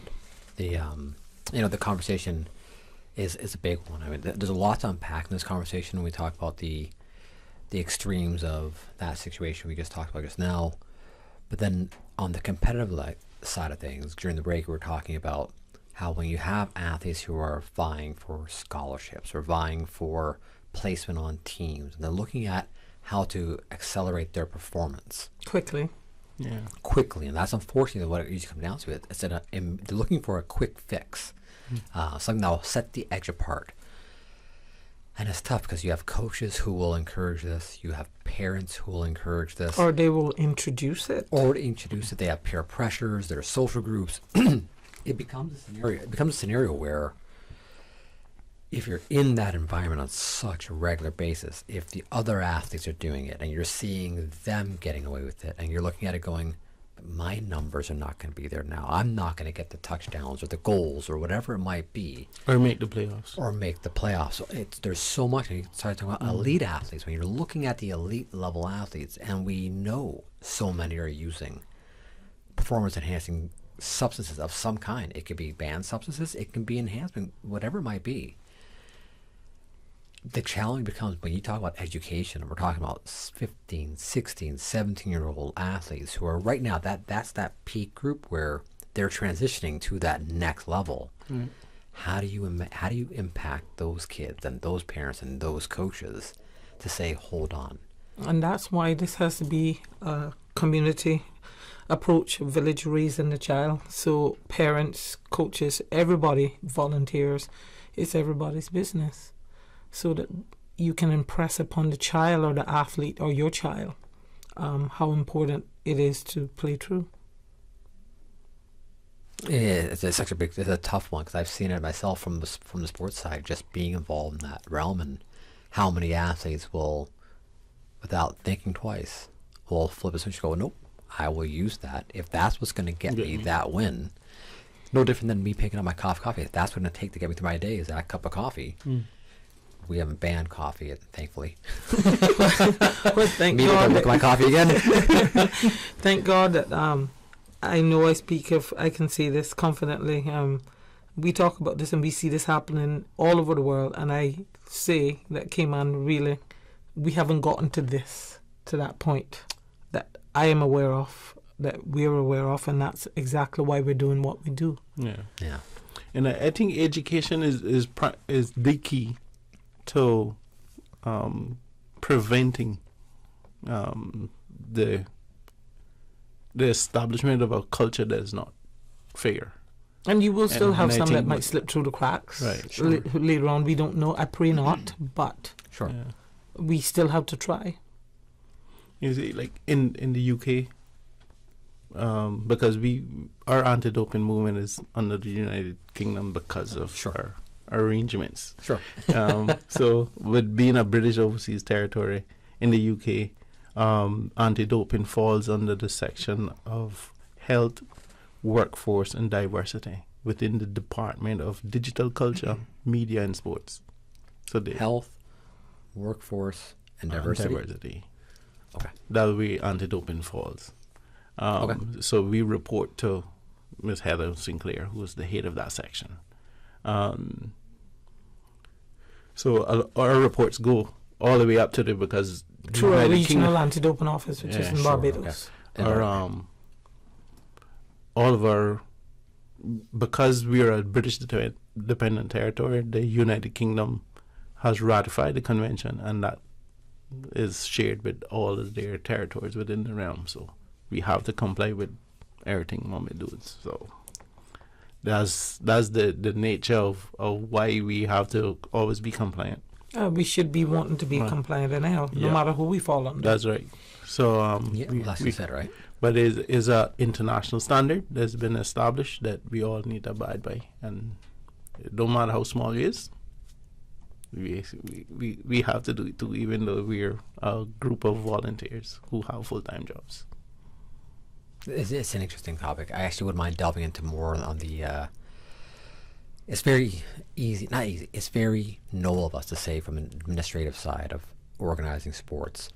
Yes, we should all want to do this. I would love to hear on the coaching side how we impact this conversation with especially young coaches of young impressionable athletes, because coaches tend to apply their desire to win as well, and their egos to the conversation. And last thing you ever want to see is a player sacrificing their body for a coach's ego, right? No, but it has happened before. It has happened in many occasions. It happens all over the world. All over the world. That's what Olympic sports is a. Well, thankfully, we don't really have a lot of it in Cayman. No, I know. And I think we've had people who have been negatively impacted Right. because of unfairness. Yeah. Yes. Because of unfairness, and that's one of the things that we always use as an example. Yeah. When Sidoni would have gotten her glory to get her bronze medal on the world scene, she didn't, because Marion Jones had doped, and by the time a few others that were ahead of her as well. And by the time they stripped her and did whatnot, Sedona got her medal here at CRIFTA. Yeah. And didn't get the glory and the endorsements that she would have gotten. So she lost out hugely. And that's just one example. That knock-on effect. All right, on that note, let's go to a quick commercial break. When we come back, chat a bit more about Play True Day, and it's an important topic, especially for those parents out there and those coaches out there who have kids in sports. This is definitely an important conversation to tune into. Back more Talk Today right after this. A caring and community spirit, cherished family and cultural values. These are some of the things that still embodies the Caymanian way of life in the Eastern Districts today. Savannah Pharmacy, your neighborhood pharmacy, located in Countryside Shopping Village, is delighted to offer products and services of real value. Whether it's catering to your family's medical needs or carrying apparel, gifts, and beauty products, Savannah Pharmacy provides you with more than just prescriptions. Remember, they're always just around the corner with everything your family needs and convenient opening hours, including Sundays and holidays. Savannah Pharmacy. For more information, call 946-3336. When you're craving something big, something tasty that gives you that lip-smacking satisfaction, something that hits the spot, there is nothing better than a footlong from Subway. It's pretty tasty. Filling and full of flavor. Try our new sweet onion steak teriyaki with a twist. Or the classic chicken teriyaki. Top it with green pepper, onions, cheese, and that sweet onion teriyaki sauce, all piled on your favorite artisanal bread. Satisfy that craving with a footlong from Subway. Fresh, delicious, tasty, meaty. Let's make it a meal with a drink, chips, and cookies. There is nothing better than a footlong from Subway. Every boy, every girl, every mom, every dad, every student, every teacher, every scholarship provider. The annual Rotary Central Bill Rudy Science Fair is back. Saturday, April 22nd at the Arc Recreation Center, Camana Bay. A universe of science, invention, innovation, experimentation, botany, medicine, robotics, engineering. So much imagination, so much science. Your children, our children. The next Nikola Tesla, the next Albert Einstein, the next Stephen Jobs, budding climate scientists, maritime scientists, engineers, biomedical engineers. Hear them talk, see them show you how. The 16th Annual Rotary Central Science Fair, Saturday, April 22nd at the Arc Recreation Center, Camana Bay. This event is free to the public. Rotary, all that you can imagine. For medical lab services in Cayman, go straight to MedLab. For a full range of medical services, pleasant, clean and comfortable environment, no long lines and affordable fees, visit MedLab at the Smith Road Plaza. Open Monday to Friday, 8:30 a.m. to 5 p.m. and half day on Saturdays. Call 949-7331 to make your appointment. For medical lab services in Cayman, MedLab. Radio Cayman News. Curtin goes on the record to explain the rapid departure of Chris Saunders from cabinet. There were issues of conduct with Mr. Saunders. I ended up having to make a very, very difficult decision. Saunders contradicts statements about the how and why of Mr. Saunders' departure from cabinet. Radio Cayman. Your voice, your choice for today's biggest news. Listen to the general public. Your thoughts are just a telephone call away. 1-800-534-8255. What the public is saying. Let your voice be heard. And now, Radio Cayman's Talk Today.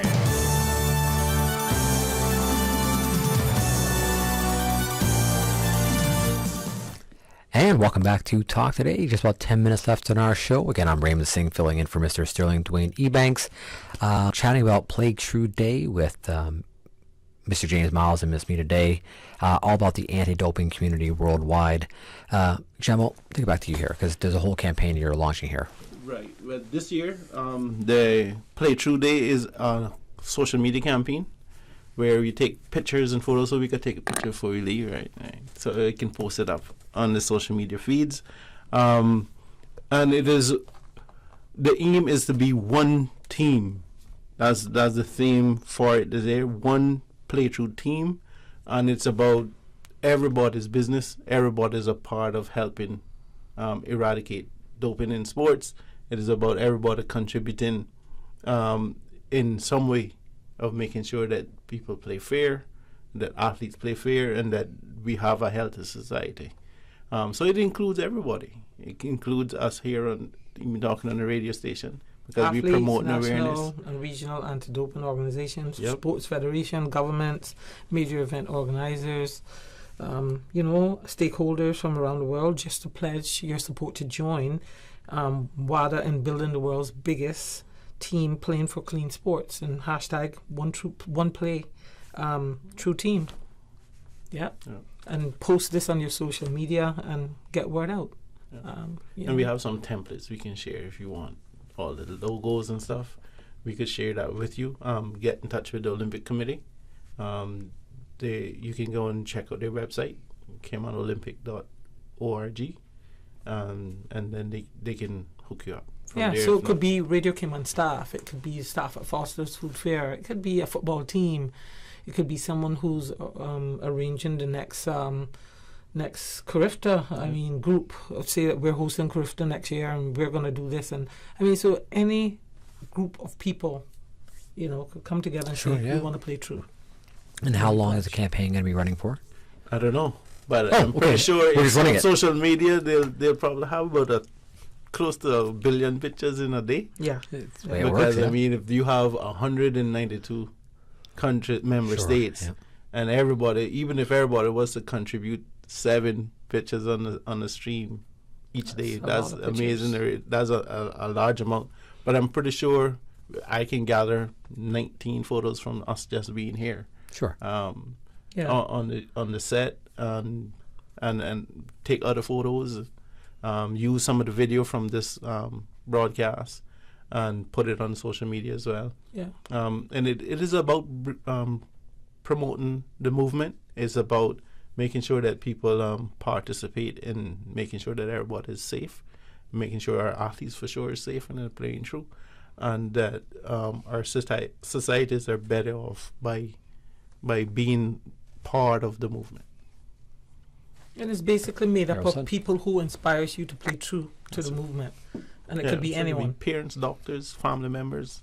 Like I say, it is really everybody's business, because and not everybody is playing through, but we can try to make it that way. At least, so. And the focus is on the 14. It's a good dream to have.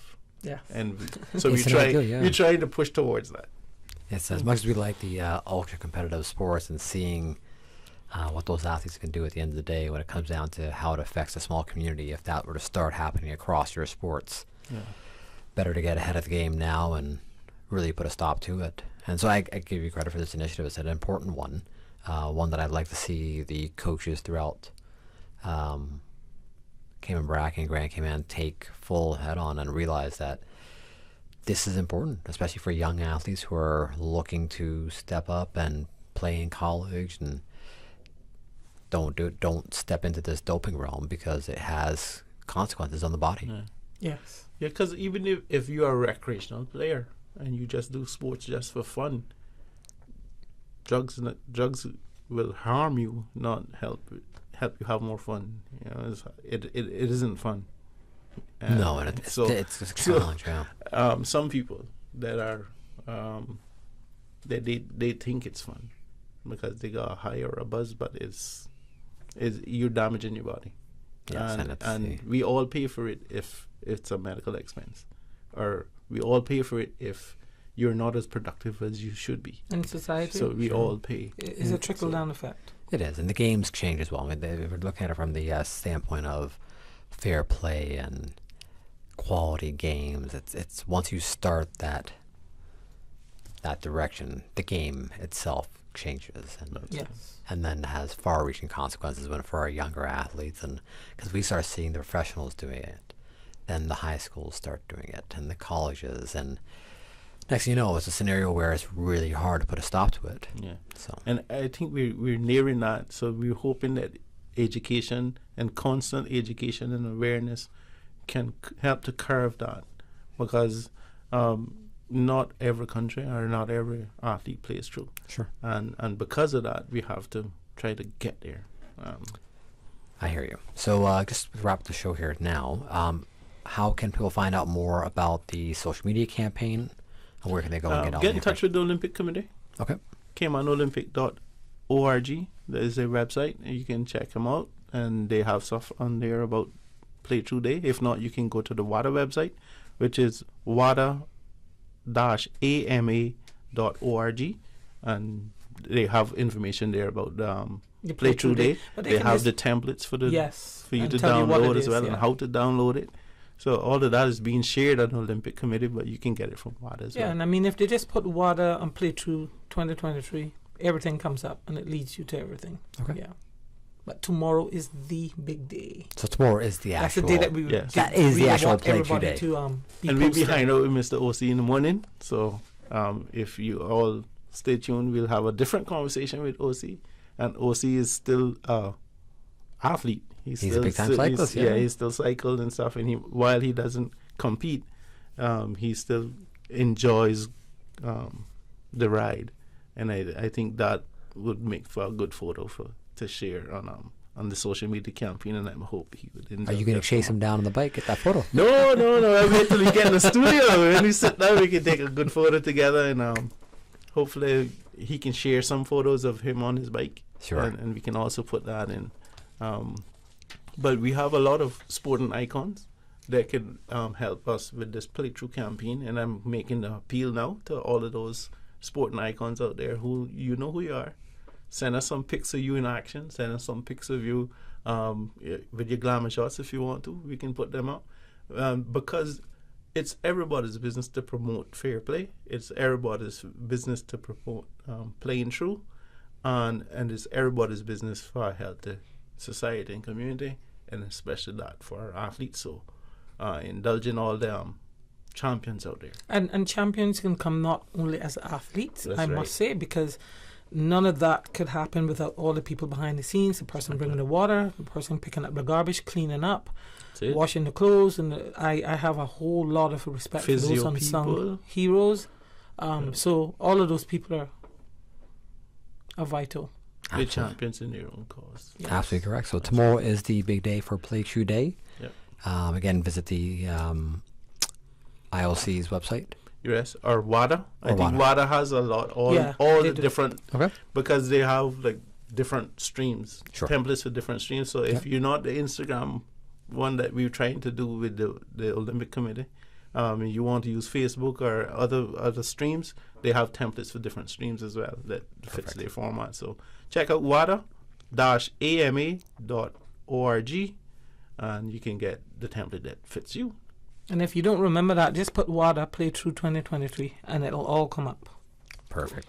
Folks, thank you so much. I appreciate it. Again, it's a very noble initiative, and it's something that has to happen before the problem kicks into gear. So thank you so much for your efforts on that. Thank you very much, Ray. Thank you for having us. Thank you. On that note, we do need to call it a wrap for today's show. Thank you again to all of our loyal listeners out there in Radio Cayman Nation, our guests from UCCI, the Cayman Arts Festival, and the Youth Services Unit.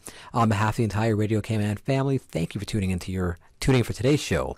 I'm Raymond Singh. God bless, and have a safe rest of your Thursday. Talk Today is brought to you by Subway, open 24 hours in Countryside, Anderson Square in Georgetown, and Centennial Towers in West Bay. And by the Ministry of District Administration, Tourism and Transport. Explore your history, explore your land, explore your sister islands. MedLab in Smith Road Plaza, your complete medical laboratory solution. Call 949-7331. And Savannah Pharmacy in Countryside Shopping Village, convenient opening hours including Sundays and holidays. Okay, man. The voice of the Cayman Islands, Radio Cayman. Shining down from above. We love our listeners. Radio Cayman.